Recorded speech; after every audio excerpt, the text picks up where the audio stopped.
உனக்குன்னு உள்ள ஆசீர்வாதம் ஒண்ணு இருக்கு.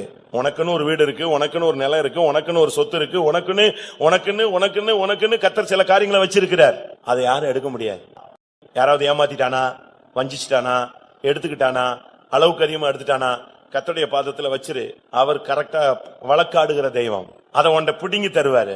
அவரால் மாற்ற முடியாதது ஒண்ணுமே கிடையாது. உன்னுடையது உன்னுக்கு வந்து சேர். சுனேமியாள் ஓடிய விட்டா. பஞ்சம் வந்த உடனே ஊரை விட்டே ஓடியாச்சு. அவ சொத்து, நிலம், வீடு எல்லாத்தையும் ஊருக்காரங்க அவன் எடுத்துக்கிட்டான். இவ திரும்பி வர்றா. என்ன பண்றது?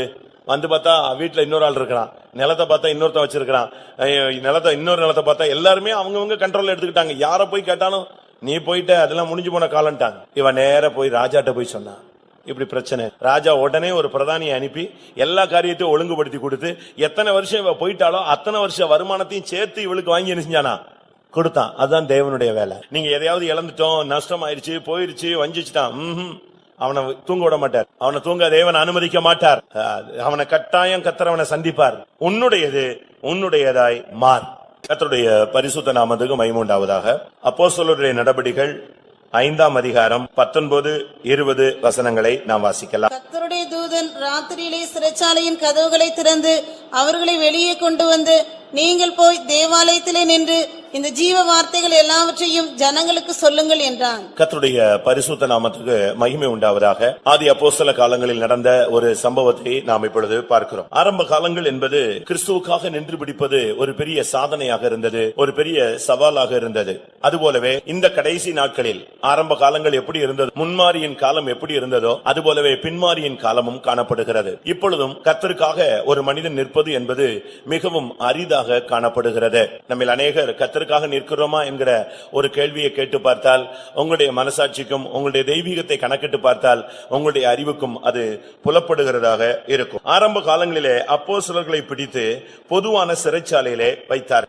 அவர்களுக்கு பொறாமை இருந்தது. காரணம் என்னவென்றால், அவர்கள் மார்க்கத்திலே அற்புதங்கள் கிடையாது. வேதபாரகர், பரிசேயர், பிரதான ஆசாரியர்கள், சதுசேயர்கள், இப்படி அநேகர் வேதத்தை அறிந்தவர்களும் உபதேசத்திலே விகற்பமான சிந்தை உள்ளவர்களும், பரிசேயரை போன்ற பிரிந்து சென்ற ஒரு கூட்டத்தாரும், இன்னும் ஜனங்களை வழிநடத்தக்கூடிய ஆசாரியர்கள், பிரதான ஆசாரியர்களும் கூட இவர்களுக்குள்ளே அற்புதங்கள் கிடையாது, அதிசயங்கள் கிடையாது, ஜனங்களை குணமாக்கும் சக்தி கிடையாது. காரணம் என்னவென்றால், அவர்களுக்குள்ள வேதம் இருந்தது, ஆனால் வேதத்தின் வல்லமை அவர்களுக்குள்ளே கிடையாது. பழைய ஏற்பாட்டு ஒரு பிரமாணத்தை வைத்திருந்தார்கள், ஆனால் அற்புதம் செய்யும் சக்தியாகிய கிறிஸ்துவாகிய ஜீவனை அவர்கள் விட்டுவிட்டிருந்தார்கள். ஆனால் ஆரம்ப காலங்களில் என்பது அப்போஸ்தல காலங்கள் அதிசயங்கள் நிறைந்த ஒரு காலம். பேதுரு நடந்து வந்தால் அவர் தொட முடியாவிட்டால் அவருடைய நிழலாவது படுமா என்கிற ஒரு எதிர்பார்ப்பு 5ஆம் அதிகாரம் 15 வசனங்களிலே நாம் அதை பார்க்க முடியும்.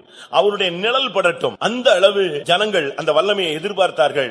அந்த அளவு தேவனுடைய வல்லமை பிரதிபலித்துக் கொண்டிருந்த ஒரு காலம். அந்த பேதுரு நடந்து வரும் பொழுது அவருடைய நிழல் படட்டும் என்று ஜனங்களை கட்டில கொண்டு வந்து கிடத்தி இருந்தார். பேதுருடைய நிழல் ஒருவேளை சாயங்காலமாக இருந்தால், இல்லாவிட்டால் காலையிலாக இருந்தால் அந்த நிழல் நீளமாக போகும். அது எவ்வளவு தூரம் படுதோ அவ்வளவு தூரம் அவர்களுக்கு சுகம் கிடைத்தது. அந்த அளவு தேவனுடைய வல்லமை விளங்கியிருந்த காலம். ஏன் நம்முடைய சபையும் கூட இந்த பெந்தேகோஸ்தே சபை ஆரம்ப காலங்களிலே நீங்கள் பார்த்தால், பரிசுத்தவான்களை தொட முடியாமல், பரிசுத்தவான்கிட்ட ஜெபிக்க முடியாமல், அந்த நெருக்கத்தில் நின்று பரிசுத்தவான்கள் ஏறின காரை தொட்டவர்கள் என்ன செஞ்சிருக்கிறாங்க, சுகமாக்கப்பட்டிருக்கிறார். பரிசுத்தவான்கள் போய்விட்டார்கள், ஐயோ என்ன செய்வது, நாங்கள் அவரை பார்க்க முடியவில்லையே என்று சொல்லி இருக்கும் போது, இப்பதான் இதுல குளிச்சுட்டு இப்பதான் புறப்பட்டு போனாரு அப்படின்னாங்களாம். ஒரு கிணத்தடியில இப்பதான் அவர் இங்கதான் குளிச்சுட்டு போனாரு, குளிச்சுட்டு இப்பதான் புறப்பட்டு போயிட்டாருன்னாங்களாம். ஐயோ குளிச்சுட்டு புறப்பட்டு போயிட்டாரா, போச்சு, அவரை பார்க்க முடியாதா, இங்கதான் குளிச்சாரா, அப்ப அந்த குளிச்ச தண்ணியில என் பிள்ளைய போடுறேன்னு சொல்லி போட்டு சுகமாக்கினவங்க இருந்த இப்படியும் காலங்கள் இருந்த. இந்த காலங்களை பார்த்து அந்த நாட்களிலே ஜனங்களுக்கு பொறாமை. அற்புதங்கள் இல்ல, அடையாளங்கள் இல்ல, தேவனுடைய வல்லமையினுடைய மகத்துவம் விளங்கின போது இந்த அப்போஸ்தலரை பிடித்து பொதுவான சிறைச்சாலையில வைத்திருந்தார். என்ன நடந்தது தெரியுமா? கர்த்தருடைய தூதன் ராத்திரியிலே சிறைச்சாலையின் கதவுகளை திறந்தான், அவர்களை வெளியே கொண்டு வந்தார். 2 காரியம் அங்க நடைபெற்றது. ஒன்று அவர்களுக்கு விடுதலை, 2வது அவர்கள் மூலமாய் ஒரு வேலையை செய்ய முடியாத தேவன் சித்தம் கொண்டார். இன்றைய தூது கதவுகளை திறத்தல். சிறைச்சாலையின் கதவை கர்த்தர் திறக்கிறார். 2வது நாம் செய்ய வேண்டியது ஜீவ வார்த்தையை ஜனங்களுக்கு சொல்ல வேண்டும். யாருக்கெல்லாம் வாழ்க்கையில கதவுகள் திறக்கப்படுகிறதோ அவர்கள் அனைவரும் இன்றைக்கு நீங்கள் ஒரு தீர்மானத்தை எடுத்துக்கொள்ள வேண்டும். உங்கள் மேல் விழுந்த ஒரு கடமை, கதவுகள் உங்களுக்கு திறப்பது தேவனுடைய கடமை, ஆனால் நீங்கள் செய்ய வேண்டிய கடமை ஜீவ வார்த்தையை ஜனங்களுக்கு சொல்ல வேண்டும். இதுதான் தேவன் உனக்காக செய்கிறதும் தேவனுக்காக நீ செய்கிற ஒரு காரியமாய் இருக்கிற. இன்றைக்கு நம்மில் எத்தனை பேருக்கு கர்த்தர் கதவுகளை திறக்கிறார். இன்றைக்கு அடைக்கப்பட்ட சூழ்நிலைகளைத்தான் ஜனங்கள் பார்க்கிறார். எங்கு போனாலும் முட்டி மோதி தடைகளும் எதிர்ப்புகளும் எல்லா கதவுகளும் பூட்டப்பட்ட ஒரு நிலவரத்தை தான் ஜனங்கள் உணர்கிறார். சிறைச்சாலை என்று சொல்லும் பொழுது நீங்கள் அப்போஸ்தலர் நடவடிக்கைகளை நீங்கள் பார்க்கும் பொழுது 12ஆம் அதிகாரத்திலே ஒரு சிறைச்சாலை பாதையிலே பேதுரு போகிறார். அடுத்து 16ஆம் அதிகாரத்தில் பார்க்கும் பொழுது அப்போஸ்தலனாகிய பவுல் ஒரு சிறைச்சாலை பாதையிலே போகிறார். ஈவன் பழைய ஏற்பாட்டில் நீங்க பார்த்தீங்கன்னு சொன்னா அங்கேயும் கூட தேவனுடைய பக்தர்கள் பலவிதமான சிறைச்சாலையின் பாதையிலே போயிருக்கிறார்கள். இப்படி சிறைச்சாலை என்பது பழைய ஏற்பாட்டிலும் புதிய ஏற்பாட்டிலும் அநேகருக்கு நடந்த சம்பவங்கள். இன்றைக்கு சிறைச்சாலை என்று சொன்னால் தேவனுடைய ஜனங்கள் அதிலே போகிறதுக்கு வெட்கப்படுகிறார்கள். இன்னைக்கு ஜெயிலுக்கு போயிட்டு வந்தாரு அப்படின்னா ஒரு மாதிரி பாப்பாங்க, அப்படி திரும்பி திரும்பி பாப்பாங்க. ஜெயிலுக்கு போயிட்டு வந்தாலாமே அப்படின்னா ஒரு பெரிய குற்றம் செய்தவன் என்று அர்த்தம். ஆனால் அன்றைக்கு தேவனுடைய ஜனங்கள் சிறைச்சாலையிலே அநேகர் தாக்கப்பட்டு அங்கேயே கிடந்தார். இன்றைக்கும் கூட கம்யூனிஸ்ட் நாடுகளில், அரபு நாடுகளிலே, இன்னும் தேவனை அறியாத ராஜ்யங்களிலே கிறிஸ்துவின் நிமித்தம் அநேகர் இன்னும் சிறைச்சாலையில் என்ன செய்றாங்க? கிடக்கிறாங்க. வருஷ கணக்கா 26 வருஷம் 30 வருஷம் கிறிஸ்துவின் நிமித்தம் சிறைச்சாலையில கிடக்கிற ஒரு பெரிய கூட்டம் இன்றைக்கும் இருக்கிறார். அன்றைக்கு அப்போஸ்தலர்களை அந்த சிறைச்சாலையில் இருந்து விடுதலையாக்கின அதே தெய்வம் இன்றைக்கும் கூட அநேக தேவனுடைய பிள்ளைகளை அதிசயமாக சிறைச்சாலையில் இருந்து என்ன செய்கிறார்? விடுவிக்கிறார். நீங்க பிரதர் யூன் அப்படிங்கிற ஒரு புக்கை நீங்க படிச்சு பாத்தீங்கன்னா இப்ப அவர் இருக்கிறார் சைனால. எப்படி பேதுருவை சிறைச்சாலையில் இருந்து அந்த தூதன் வெளியே கொண்டு வருகிறானோ அதே போல இந்த மனுஷனையும் வெளியே கொண்டு வருகிறார். பேதுரு அந்த சிறைச்சாலையில கிடக்கும் போது தூங்கி விட்டான். ஒரு தூதன் வந்து அவனை தட்டி எழுப்பி வெளியே கொண்டு வந்து அவனை வீதியிலே கொண்டு வந்து விட்டு போகிறதை நாம் வேதத்துல பார்க்க முடியும். அப்போஸ்தலர் நடவடிக்கைகள் 12ஆம் அதிகாரத்துல நீங்கள் அதை பார்க்கலாம். ஆனால் இதே அது அப்பொழுது நடந்தது என்று நீங்கள் சொல்லலாம். இப்ப நீங்க அந்த புக் நீங்க வாங்கி படிச்சு பாருங்க. யூன் அப்படிங்கிற ஒரு புக், அவர் பேர் யூன். அவரு இப்போ சமீபத்துல அவர் உயிரோடு இருக்கிறார். அவரை சிறைச்சாலையில கிறிஸ்துவின் நிமித்தம் போட்டிருக்கும் போது காலை ஓடிச்சிட்டாங்க, அடிச்சே ஓடிச்சிட்டான். அப்படி ஒரு சிறைச்சாலையில அவர் கிடக்கிறார். கிடக்கும் போது எல்லாரும் அவரை பாக்குறவங்க எல்லாம் சொன்னாங்க, நீ பிரதர் நீங்க வெளியே போயிடலாமே. அவர் சொன்னார், ஒன்னே மாதிரி நானும் ஒரு கைதி, நான் எப்படி வெளியே போக முடியும்? இல்லையே, உங்களை பத்தி ஆண்டவர் சொல்ற, நீங்க வெளியே போலாமே வெளியே போலாமே. எல்லாரும் இந்த கேள்வி கேட்ட உடனே அவருக்கு ஒரு டவுட், என்ன எல்லாரும் நம்மள பார்த்தா என்ன சொல்றான், நீ வெளியே போயிடலாமே வெளியே போயிடலாமே. ஒரு நாள் அந்த சின்ன ரூம்ல அவர் படுத்திருக்கும் போது, நீங்க படிச்சிருப்பீங்கன்னு நினைக்கிறேன், அவர் படுத்திருக்கிறார். திடீர்னு ஆண்டவர் சொல்றாரு, நீ புறப்பட்டு வெளியே போன்னு. இவர் சொன்னாராம், காலை அடிச்சு ஒடிச்சு வச்சுட்டான், நான் எங்க எழுப்பி நடக்கிறேன், என்னால முடியாது. அடுத்து கதவு பூட்டி இருக்கு, இதுக்கு போக 72 செக்கிங் இருக்கு, இவ்வளத்தையும் தாண்டி நான் எப்படி போக முடியும்? நீ காலை நீட்டுன்னு சொன்னார். நீட்டினா என்ன ஆயிடுச்சு? கால சுகமாயிடுச்சு. பட்டுன்னு எழும்பிட்டார், கால் சுகமாயிடுச்சு. அடிச்சு ஒடிச்சு எலும்பெல்லாம் நொறுக்கி வச்சிருந்தானே, கால் சுகமாயிடுச்சு. வந்தா கதவு திறந்து ஸ்தோத்திரம் பண்ணிட்டே வெளியே வர்றாரு. வெளியே வந்தா அந்த சிறைச்சாலையில உள்ளவன் எல்லாரும் வேடிக்கை தான் பாக்குறான், எதிர வர்றான் போறான், எல்லாம் நடக்குது. இவர் போய்கிட்டே இருக்கிறாரு. மெயின் கேட் வந்து வெளியே போயிட்டார். இவர் போய் போய் போய் போய் போய் ஒரு வீட்டுல போய் தங்கிடுறாரு. ஒரு பக்கத்துல ஜெயில இருக்கிற பக்கத்துல ஒரு விசுவாசியுடைய வீட்டை தேடி கண்டுபிடிச்சு அந்த வீட்டுல போய் கதவை தட்டி அவங்களை கூப்பிடுறாரு. அந்த வீட்டுல தாய் இல்ல, 2 வாலிப பிள்ளைங்க இருக்கிறாங்க. கதவை திறக்கிறாங்க. நீங்க வந்துட்டீங்களா? எங்க அம்மா நேத்தே சொன்னாங்க, இவனுங்கிற பிரதர் என்ன செய்வாரு, நாளைக்கு வருவாரு அப்படின்னு ஆண்டவர் சொன்னாருன்னு சொன்னாங்க. வாங்கன்னு உள்ள கொண்டு போயிட்டான். உள்ள கொண்டு போய் கதவை போட்டுன கொஞ்ச நேரத்துல ஜெயில் ஃபுல்லா சைரன் அடிச்சு போலீஸ் இவரை தேடு. இவர் வெளியே வந்துட்டார். இவர் அதே இடத்துல இருந்தா வெளியே செஞ்சது வந்தது. கர்த்தர் குருட்டாட்டத்தை உண்டு பண்ணி வைத்திருந்தார். எதுக்கு இதை நான் சொல்றேன்னு சொன்னா, அன்றைக்கு மாத்திரம் இயேசு ஜீவிக்கிறவர் அல்ல, இயேசு நேற்றும் இன்றும் என்றும் ஜீவிக்கிறவர். அது நீங்க விளங்கிக் கொள்ளணும். பைபிள்ல உள்ளது ஒரு கதை அல்ல, அது சம்பவம். கதை அல்ல, அது ஒரு சம்பவம். இன்னும் சொல்லி இருக்கு, நடந்த சம்பவங்கள் அனைத்துமே திருஷ்டாந்தங்கள். அப்படின்னா என்ன? நமக்கு முன்மாதிரியான, அது நமக்கு ஒரு முன்மாதிரியான, இல்லாவிட்டால் நமக்கு முன்மாதிரி, நமக்கு முன்னே வைக்கப்பட்ட உண்மை சம்பவங்கள். நமக்கு அது நடக்குங்கிற ஒரு நிச்சயம் நமக்கு இருக்கணும். தேவனால அது முடியும். அப்படினால்தான் இன்றைக்கு கர்த்தர் நம்மோடு பேசுகிற வார்த்தை, கதவுகளை திறக்கிறவர். சிறைச்சாலை கதவு என்பது ஒரு சாதாரணமான கதவு அல்ல. ஒரு வீட்டு கதவு போல என்ன செய்யாது, இருக்காது. நீங்க ஜெயில போயிருப்பீங்க, ஜெயிலுக்கு நீங்க போயிருக்கீங்களா? பெரிய கதவு போட்டிருப்பான், அதுக்குள்ள ஒரு சின்ன கதவு குனிஞ்சு வர்ற மாதிரி ஒரு கதவு இருக்கும். இதுக்கு பிறகு உள்ள போனீங்கன்னா அங்க போய் நீங்க யாரை பார்க்கணும்னு எழுதணும். அங்க ஒரு இடத்துல கொண்டு போய் வைப்பான். அதுக்கு பிறகு கைதிகள்லயும் ஒவ்வொரு வேறு விசாரணை கைதி இருக்கான், தண்டனை கைதி இருக்கான், ஆயுள் கைதி இருக்கிறான், இன்னும் பலவிதமான மோசமான குற்றவாளிகள் இருக்காங்க. இப்படி ஒவ்வொருத்தருக்கும் ஒவ்வொரு பிரிவு. நான் சென்னையில சென்ட்ரல் ஜெயில போய் என்னைய சாட்சி சொல்ல விட்டாங்க. நான் போயிருந்தேன். அங்க போனா அன்னைக்கு தான் பார்த்தேன், மனுஷனுக்கு மதிப்பே இல்லங்கிறத. மனுஷனுக்கு என்ன கிடையாது, மதிப்பே கிடையாதுங்கிறத அன்னைக்கு தான் பார்த்தேன். ஒரு ஆயுள் தண்டனை கைதி சாட்சி சொன்னாரு, நான் ஒரு சாட்சி சொன்னேன், பாஸ்டர் ஒரு பிரசங்கம் பண்ணாரு, எல்லாருக்கும் நம்ம சபை சார்பில் ஒரு சாப்பாடு கொடுத்தாங்க. அன்னைக்கு பாத்தீங்கன்னா அவங்க அவ்வளவு வெறும் இந்த ஆடு மாடு மேய்க்கிற மாதிரி தான் என்ன செய்றாங்க போலீஸ். அப்படி இந்த ஆடு அடிச்சு டம் டம் டம் டம் மாடு அடிச்சு கொண்டு, எருவு மாடு அடிச்சுட்டு வருவான் பாருங்க, அதே மாதிரி பட்டு பட்டு பட்டு பட்டுன்னு அடி உழுது. அப்படியே அந்த 1115 பேர் வந்தான், செல்லுல இருந்து அவுத்து விட்டுருக்கான். எல்லாரும் எல்லாம் அப்படியே சுத்தி நின்னு மாட மேய்க்கிற மாதிரி ஆளோட்டிகள் மாதிரி அடிச்சு அடிச்சு கொண்டு வந்து அப்படி உட்கார வச்சான். அவனும் வந்து உட்கார்ந்த உடனே அவன் ஜெயில் கைதிங்கிறத குற்றவாளிங்கிறத என்ன செய்யறான், அவனும் நிரூபிக்கிறான். எல்லாரும் கீழே உட்கார்ந்தா பாதி பேர் சோர்ல ஏறி உட்காருவான், எல்லாரும் கீழே உட்கார்ந்தா பாதி பேர் மரத்துல சைடுல தொங்கிட்டு உட்கார்ந்துருக்கான். இந்த பிரசங்கத்தை கேட்க அவன் அதுக்கு போட்டு அடி சும்மா சரியான. அங்க 2 பேருக்கு ஒரு சின்ன வாக்குவாதம், சண்டை. ஒருத்தன் அடிச்சுக்கிட்டாங்க. அதுக்கு அடிச்சாம் பாருங்க அடி, நாய் அடிக்கிற மாதிரி அடி. அப்பதான் நினைச்ச மனுஷனுக்கு என்ன கிடையாது, விலையே கிடையாது. அவ்வளவு மோசமா. சரி, முடிஞ்சது. இப்பொழுது உங்களுக்கு இந்த சபையார் சார்பில் உணவு வழங்கப்படும். ஐயோ, நான் பார்த்த அன்னைக்கு தான் எனக்கு நான் அழுதுட்டு அங்கேயே அந்த ஒரு நேர சாப்பாட்டுக்கு. ஏன்னா அங்க அவங்களுக்கு அந்த 5-6 மணிக்கு கடலைப்பருப்பு கொடுப்பாங்க, இல்ல களி கொடுப்பாங்க. ஒரு டயத்துக்குள்ள சாப்பாடு கொடுத்து எல்லாத்தையும் க்ளோஸ் பண்ணிடுவாங்க. ஆனா என்ன நடந்துச்சு, அன்னைக்கு சாப்பாடு கொடுக்கப்படும் உடனே அவ்வளவு பேரும் அலுமினிய பிளேட்டை பிடிச்சுக்கிட்டு ஒருத்தர் அடிச்சுட்டு ஃபர்ஸ்ட் கியூல வந்து நிக்கிறான். எல்லாம் பார்த்தா தடா கைதிகள், அவங்க எல்லாம் முஸ்லிம்ஸ், எல்லாம் முன்னால வந்து நிக்கிறான். எல்லாம் அவன் டீசென்டா அந்த அலுமினிய பிளேட்டை வாங்கிட்டு நிக்க. அப்பதான் நினைச்சேன், ஒரு நேரம் சாப்பாட்டுக்கு இவங்க எவ்வளவு கஷ்டப்படுறாங்க யோசிச்சு பாருங்க. இதுதான் சிறைச்சா. அப்போஸ்தலர் 16ஆம் அதிகாரத்துல நீங்க படிச்சு பாத்தீங்கன்னா, அடிச்சு காயம் வர்ற மாதிரி ஆக்கி அவனை தொழுமரத்துல கட்டி அங்க படுக்க வச்சுட்டான். இதுதான் பவுலுடைய சிறைச்சாலை. அடுத்து அப்போஸ்தலர் 12ஆம் அதிகாரத்துல நீங்க படிச்சு பாத்தீங்கன்னா, அங்க பேதுருவுக்கு 2 வெங்கல சங்கிலி போட்டு அடிச்சு முடிச்சு அவங்கள 2 வெங்கல சங்கிலியை கட்டி அங்க படுக்க வச்சுட்டான். அவன் பார்த்தான், ஜபத்தையும் விட்டுட்டான், தவத்தையும் விட்டுட்டான், பேசாம நிம்மதியா படுத்துட்டான். அவ்வளவு அதுதான் சிறைச்சாலை அனுபவம். இன்றைக்கு எத்தனை பேருக்கு உங்களுடைய வாழ்க்கையில ஒரு சிறைச்சாலையை அனுபவிக்கிறீங்க?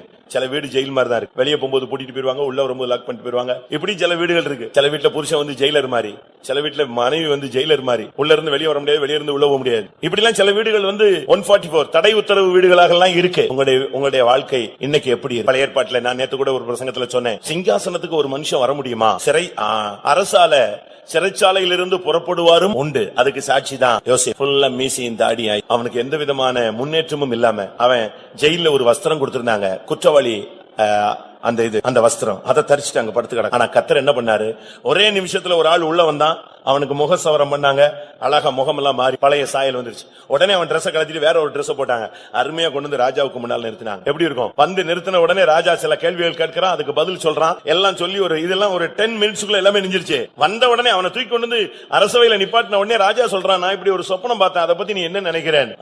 ராஜாவை நான் சொல்றேன்னு சொல்லிட்டு இவன் எல்லாத்தையும் நினைஞ்சிட்டான், அர்த்தம் சொல்லிட்டான். இதுதான் நடக்க போகுது, இதுதான் நடக்க போகுது, இப்படி செஞ்சா இது பாசிபிளா மாறிடும். அவ்வளவுதான். உடனே அவன் சொல்றான், இவனை போல தேவாவி பெற்றவன் யாருமே கிடையாது. ரைட், இவனையே அந்த ஸ்தானத்துல உட்கார வைப்போம். உடனே சொன்னா, எல்லாரும் தண்டனிட்டு பணியுங்கள் அப்படின்னா. அடுத்த செகண்ட் அவ்வளவு பேர் நினைஞ்சான், முகங்குப்புற விழுந்து வணங்கினான். இதுதான் தேவனுடைய அதிசயமான செயல். தேவனால கூடாதது ஒன்றும் இல்லை. அதனால சிறைச்சாலை போன்ற ஒரு வாழ்க்கையை அனுபவிக்கிற அருமையான தேவனுடைய பிள்ளைகள், ஒன்றை நீங்கள் புரிந்து கொள்ள வேண்டும். இன்றைக்கு இந்த ஆராதனை உங்கள் சிறைச்சாலை கதவை திறக்கக்கூடிய ஒரு ஆராதனை. அதை நீங்கள் சரியான விதத்தில் விளங்கி கொண்டால் நலமா இருக்கும். அப்போஸ்தலர் 16ஆம் அதிகாரத்துல 6-7 வசனங்களிலே நாம் பார்க்கும் பொழுது, 26-27 வசனங்களில் பார்க்கும் பொழுது, அந்த இடங்களிலே கர்த்தர் ஒரு அஸ்திபாரத்தை அசைக்கிறார். இன்றைக்கு உனக்காக கதவை திறக்க 26 சடிதியிலே சிறைச்சாலையின் அஸ்திபாரங்கள் அசையும்படியாய் பூமி மிகவும் அதிர்ந்தது, உடனே கதவுகள் எல்லாம் திறவுண்டது. அதுக்கு தான் பூமி அதிர வைக்கிறார். அவருக்கு வேலை அந்த கதவை திறக்கணும்.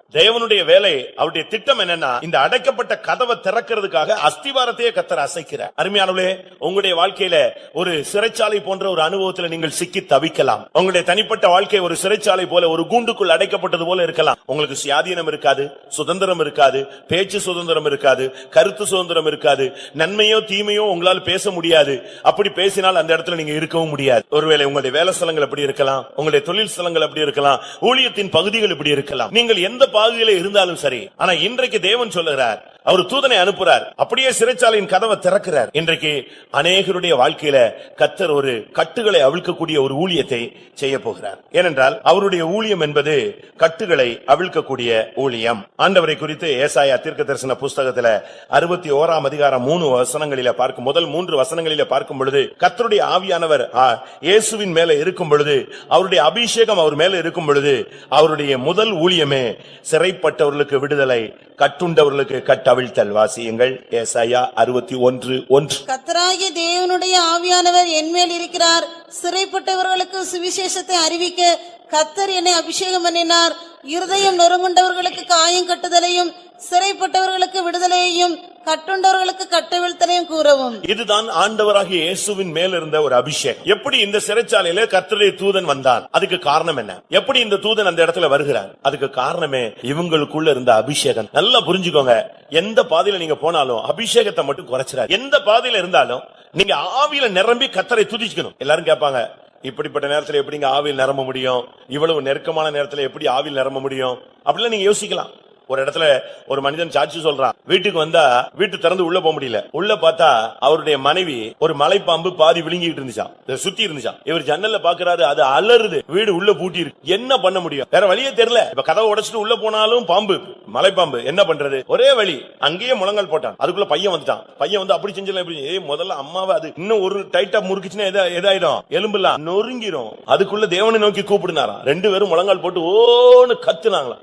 ஆண்டவர் கதர்ன கதறு இல்ல, அந்த பாம்பு அப்படியே, மலைப்பாம்பு சாதாரணமா என்ன செய்யாது, ரவுண்ட விடாது. தேவனால முடியும். நம்முடைய வாழ்க்கையில நாம் இந்த நாட்கள்ல இந்த விசுவாச ஜீவியத்தை எக்ஸசைஸ் பண்ணணும், இதை அனுபவிக்கணும், பயிற்சி வைக்கணும். நீங்க சும்மா உட்கார்ந்துட்டு பைபிளை படிச்சுட்டு சோத்திரம் சோத்திரம் சோத்திரம் போனாலும் காரியம் என்ன செய்யாது, ஆகாது. 8 சுரைக்காய் என்ன செய்யாது, கூட்டுக்கு உதவாது. கிரியை இல்லாத விசுவாசம் செத்தது. அதை வச்சுட்டு நீங்க ஒண்ணுமே பண்ண முடியாது. அதனால நம்முடைய வாழ்க்கையில தேவன் எதிர்பார்க்கிற முதல் காரியம், சரியான ஒரு அபிஷேகத்தில் இருக்கும் பொழுது உன்னை பிடித்திருக்கிற அந்த சிறைச்சாலை கதவை கர்த்தர் திற. ஆண்டவருடைய ஊழியமே அதுதான். கர்த்தருடைய ஆவியானவர் என் மேல் இருக்கிறார், நான் சிறைப்பட்டவர்களுக்கு நான் விடுதலையை கூறுவேன், கட்டவிழ்த்தலை கூறுவேன் தான் சொல்றார். அப்ப தேவனுடைய ஊழியங்கிறது, அபிஷேகம் என்பது ஒரு மனிதனுடைய சிறைச்சாலை தன்மையை மாற்றுவது. இந்த காலை வழியில நம்மில் எத்தனை பேர் சிறைச்சாலை அனுபவத்தில் இருக்கிறோம்? ஒரு நெருக்கப்பட்ட ஒரு சூழ்நிலையில இருக்கிறோம், காயப்பட்ட ஒரு சூழ்நிலையில இருக்கிறோம். எவ்வளவு நிர்பந்தமான ஒரு நிலவரம். பவுல் கூட கால்ல எல்லாம் பயங்கர காயம், தொழுமரத்துல அடிச்சு மாட்டிட்டாங்க. ஆனா பாருங்க, அவங்க பாடி துதித்த பொழுது, அவர்கள் தேவனை ஜெபம் பண்ணி மகிமைப்படுத்தின பொழுது கர்த்தர் அஸ்திபாரங்களை அசைத்து அந்த கட்டுகள் எல்லாம் கலந்து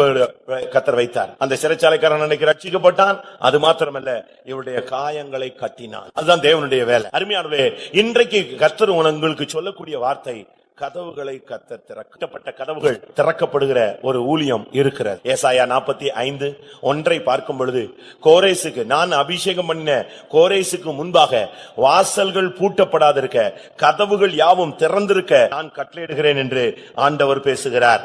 கர்த்தராகிய நான் அபிஷேகம் பண்ணின கோரேசுக்கு முன்பாக ஜாதிகளை கீழ்ப்படுத்தி ராஜாக்களின் இடைக்கட்டுகளை அவிழ்க்கும்படிக்கும், அவனுக்கு முன்பாக வாசல்கள் பூட்டப்படாதிருக்க கதவுகளை திறந்து வைக்கும்படிக்கும். பாத்தீங்களா, அவனுக்கு முன்பாக வாசலை பூட்டவே கூடாது, அதே நேரத்தில் கதவுகள் எல்லாம் திறந்து வைக்கிறதுக்கு நான் கட்டளையிடுகிறேன் சொல்றார். அபிஷேகம் தான் இந்த வேலையை செய்யும். நீங்க உங்களுடைய அபிஷேகத்தை டெவலப் பண்றீங்களா, குறைஞ்சிருக்கா? உங்களுடைய அபிஷேகத்தின் ரேஷியோ கூடி இருக்கா, குறைஞ்சிருக்கா? ஒருவேளை ஊழியத்துக்கு வரும்போது ஒரு அபிஷேகம் இருக்கும், இல்லாவிட்டால் நீங்க விசுவாசத்துல வரும்போது ஒரு அபிஷேகம் இருக்கும். ஒரு 10 வருஷம் கழிச்சு சில காத்திருப்பு கூட்டங்களை ஒரு அபிஷேகம் கூட கொஞ்சம் பெற்றிருப்பீங்க. இல்ல ஒரு சிலர் அப்படி இல்ல, அந்த ஒரே பாஷைய 40 வருஷமா பேசிட்டு இருக்கான். ஒரு குழந்தை வந்து அம்மா அம்மான்னு அந்த ஆரம்பத்துல சொல்ற இதை 40 வருஷம் பேசிட்டு இருந்தா என்ன வருது? யோசிச்சு பாருங்க. பைபிள்ல சொல்லி இருக்கிறது, நீங்க உங்களில் அநேகர் பரிசுத்த ஆவி வரும் பொழுது நவமான பாஷைகளை பேசுவார்கள். புதிய புதிய பாஷையில தேவனோடு பேசி நாம் பக்தி விருத்தி உண்டாக நாம் பெற்றுக்கொள்ள வேண்டும். ஆவிக்குரிய தேவனுடைய ஜனங்கள் சரியான விதத்துல ஒரு அபிஷேகம், இந்த அபிஷேகத்தை நீங்க கூட்டிக்கிட்டே இருக்கணும். டைம் ஆக ஆக ஆக ஆக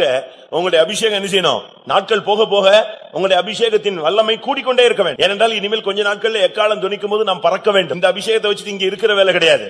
இந்த அபிஷேகத்தை வைத்து நாம் பறக்கக்கூடியவர்கள், அதுக்கு தான் பிறந்தவர்கள், born to fly, அதாவது நாம் பறக்க பிறந்தவர்கள். அப்படி இருக்கும்போது நாம் இந்த நாட்கள்ல எந்த விதத்துல அபிஷேகத்துல இருக்கணும்? ஒரு சிலர்லாம் பாருங்க, என்ன அபிஷேகம், அந்த அபிஷேகத்துல அவங்க இருக்கிறத பார்த்த உடனே வீட்டுக்குள்ள பிசாசு வரமாட்டாங்க, செய்வன வரமாட்டாங்க. ஏன்னா அந்த அபிஷேகத்துல இருக்கிற வரைக்கும் அவனை எந்த வல்லமையும் தொட முடியாது. அபிஷேகத்தை விடும் பொழுதுதான் சத்துரு உன் மேல தோல்ல கை வைக்கிறான். அபிஷேகத்தை விடும் பொழுதுதான் உன் வீட்டுக்குள்ள கை வைக்கிறான். அபிஷேகம் குறையும் போதுதான் உன் நிலத்துக்குள்ள, விவசாயத்துக்குள்ள, உன்னுடைய பிள்ளைகளுக்குள்ள, உன்னுடைய மனைவிக்குள்ள, புருஷனுக்குள்ள, தொழிலுக்குள்ள, கடைக்குள்ள, ஊழியத்துக்குள்ள, எல்லா இடத்துலயும் அவன் என்ட்ராகிறது. அதுதான். ஏனென்றால் அபிஷேகம் ஒரு அக்கினி மதில், அது ஒரு சரியான வல்லமை. அது இருக்கும்போது ஒரு மனுஷனோ ஒரு அந்நிய வல்லமையோ உன்னை தொட முடியாது. உன்னை தொடுகிறவன் என் கண்மணியை தொடுகிறான்னு சொல்லி இருக்கு. அந்த அளவு உனக்கு பாதுகாப்பும் ஒரு தெய்வீக வேலையும் கொடுப்பது இந்த அபிஷேகம். அதனாலதான் சிறைச்சாலையில் அவங்க இருந்தாலும் ஆவியானவர் அங்கே இறங்குறார். கர்த்தருடைய தூதன் வந்து சிறைச்சாலை கதவை திறக்கிறான். இரண்டாவதாக தேவன் நமக்கு திறக்கிற கதவுகள் என்ன? நாம இன்னைக்கு கதவுகளை குறித்து கர்த்தர் உங்களோடு பேச சொல்லி இருக்கிறார். தீர்க்கதரிசனம் அப்படி வந்தது நீங்க பார்த்திருப்பீங்க, கேட்டிருப்பீங்க. கதவுகள் திறக்கப்படுது. உங்களுக்கு ரொம்ப காரியங்களை நீங்க ஒரு அடைக்கப்பட்ட சூழ்நிலை தான் நீங்க உணர்கிறீங்க.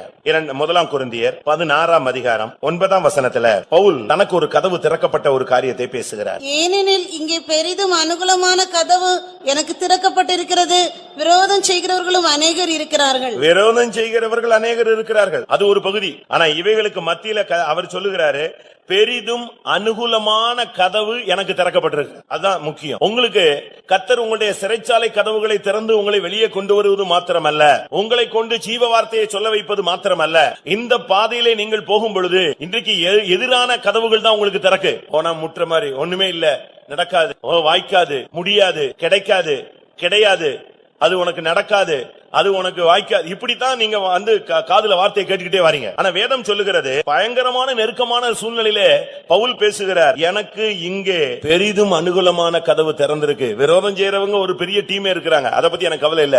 இதுக்கு மத்தியில கர்த்தர் எனக்கு ஒரு பெரிதும் அனுகூலமான கதவை திறக்கிறார். அனுகூலமான ஒரு கதவு. உங்களுக்கு ஒருவேளை இதுவரை பிரதிகூலமாக இல்லாம இருந்திருக்கும். யார்கிட்ட போனாலும் உங்களுக்கு ஆப்போசிட்டா பேசுவாங்க. யார்ட்டையாவது போய் இப்படி செய்யலாமா அப்படி செய்யலாமான்னா அவன் இருக்கிற நம்பிக்கையும் உடைச்சு விட்டுருவான். யார்ட்டையாவது போய் லேசா ஆலோசனை கேட்கலான்னு போனா அவன் சுத்தமா உனக்கு வந்து பேட்டரியே புடிங்கி விட்டு போயிடுவான், ஃபீஸ் எடுத்துட்டு போயிடுவான். உனக்கு இருக்கிற நம்பிக்கை போயிடும், இருக்கிற விசுவாசம் போயிடும், இருக்கிறதான கொஞ்சம் ஜெபமும் உனக்கு ஒண்ணு இல்லாம போயிடும். இது பிசாசினுடைய தந்திரம். இன்னைக்கு அநேக ஊழியர்கள்ட்ட போனாலே என்கரேஜான வார்த்தைகள் கிடைக்கிறது இல்ல. அநேக பழைய விசுவாசிகள்ட்ட போனா நம்பிக்கைக்கு எதுவான வார்த்தைகள் இல்ல, இல்லாவிட்டால் சரியான வசனங்கள் கிடைக்கல. கீழே விழுந்தவனை தூக்கி விடுறது இன்னைக்கு ரொம்ப கம்மி. உச்சுயிராய் கிடக்கிற அந்த மனுஷனை ஆசாரியன் பார்த்தான், அப்படியே விலகி போய்விட்டான். அடுத்து லேவியன் வந்தான், அவன் இன்னும் கொஞ்சம் விலகி போயிட்டான். இப்படித்தான் நடக்குது. இன்னைக்கு அநேக தேவனுடைய பிள்ளைகளுக்கு பிரதிகூலமான காரியங்கள் தான் நடந்துகிட்டே இருக்கு. அவங்க எதை எதிர்பார்க்கிறாங்களோ அதுக்கு ஆப்போசிட்.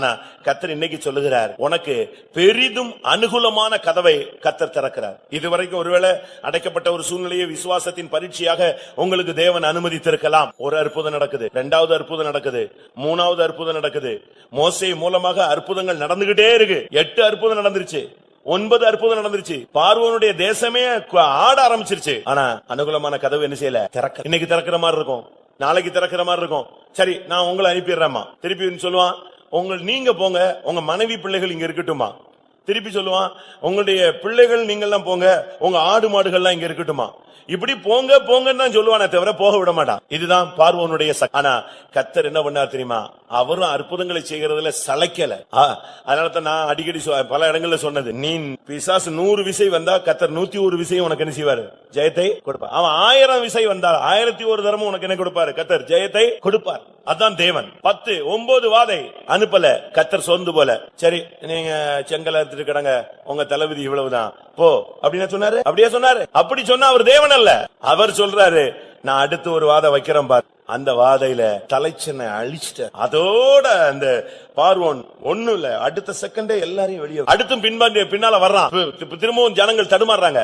கர்த்தர் பார்த்தாரு, இனிமேல் இந்த சத்துருவுக்கு வாய்ப்பே கிடையாது. அவன் என்ன செஞ்சிட்டாரு, சமுத்திரத்துல அழித்து ஒரு பெரிய கதவை செங்கடல்ல திறந்தாருங்க. செங்கடலை அப்படியே 2ஆ பிளந்தார். நீங்க யோசிச்சு பாருங்க, ஒரு பக்கெட்ல தண்ணி விட்டுட்டு ஒரு நாள் அரை மணி நேரம் 2 மணி நேரம் கழிச்சு பாத்தீங்கன்னா அது சேரும் சகதியுமா ஆயிரும். ஆனா செங்கடலை ஒரு செகண்ட்ல அப்படி பிளந்தார். நீங்க இந்த இதுல படிச்சு பாத்தீங்கன்னா உங்களுக்கு தெரியும். செங்கடலை அப்படி 2ஆ பிளந்த அடுத்த செகண்ட் பைபிள் சொல்லுகிறது, அவர்கள் உலர்ந்த தரை வழியாக நடந்து போனார். அந்த தரைய அடுத்த செகண்ட் ஒரு ஹீட் ப்ராசஸ் அங்க நடக்குது. தண்ணி 2ஆ பிளக்குது. இஸ்ரவேல் ஜனங்கள் முழு ஜனங்களும் லட்சக்கணக்கான ஜனங்கள், ஆடு மாடு வண்டி எல்லாம் உள்ள போகணும். இதெல்லாம் போறதுக்கு முன்னால அவங்க விட்டா குதிக்கிறதுக்கு ரெடியா இருக்கிறான். ஏன்னா பின்னால பார்வோம், இல்ல நில்லுங்க, நாங்க மண் எல்லாம் போட்டுக்கிறோம் அப்படிலாம் சொல்லல. அடுத்த செகண்ட் கர்த்தர் ஒரு பெரிய அக்கினி அனுப்பினாரு. அப்படியே உலர்ந்த தரை வழியா கர்த்தர். அதனாலதான் கர்த்தர் உனக்கு வழியை வைத்திருக்கிறார். சோதிக்கப்படுகிறவர்களுக்கு சோதனையிலிருந்து தப்பிக்கொள்ள ஒரு வழி அவரிடத்துல உண்டு. அவருக்கு வானத்துக்கு ஏறி போக ஒரு வழி இருந்தது. எலியாவுக்கு வானத்துக்கு ஏறி போக ஒரு சுழல் காற்று இருந்தது. அதுபோல கண்மலையிலே பாம்புக்கு வழிகள் உண்டு, நடுக்கடலிலே கப்பலுக்கு வழிகள் உண்டு.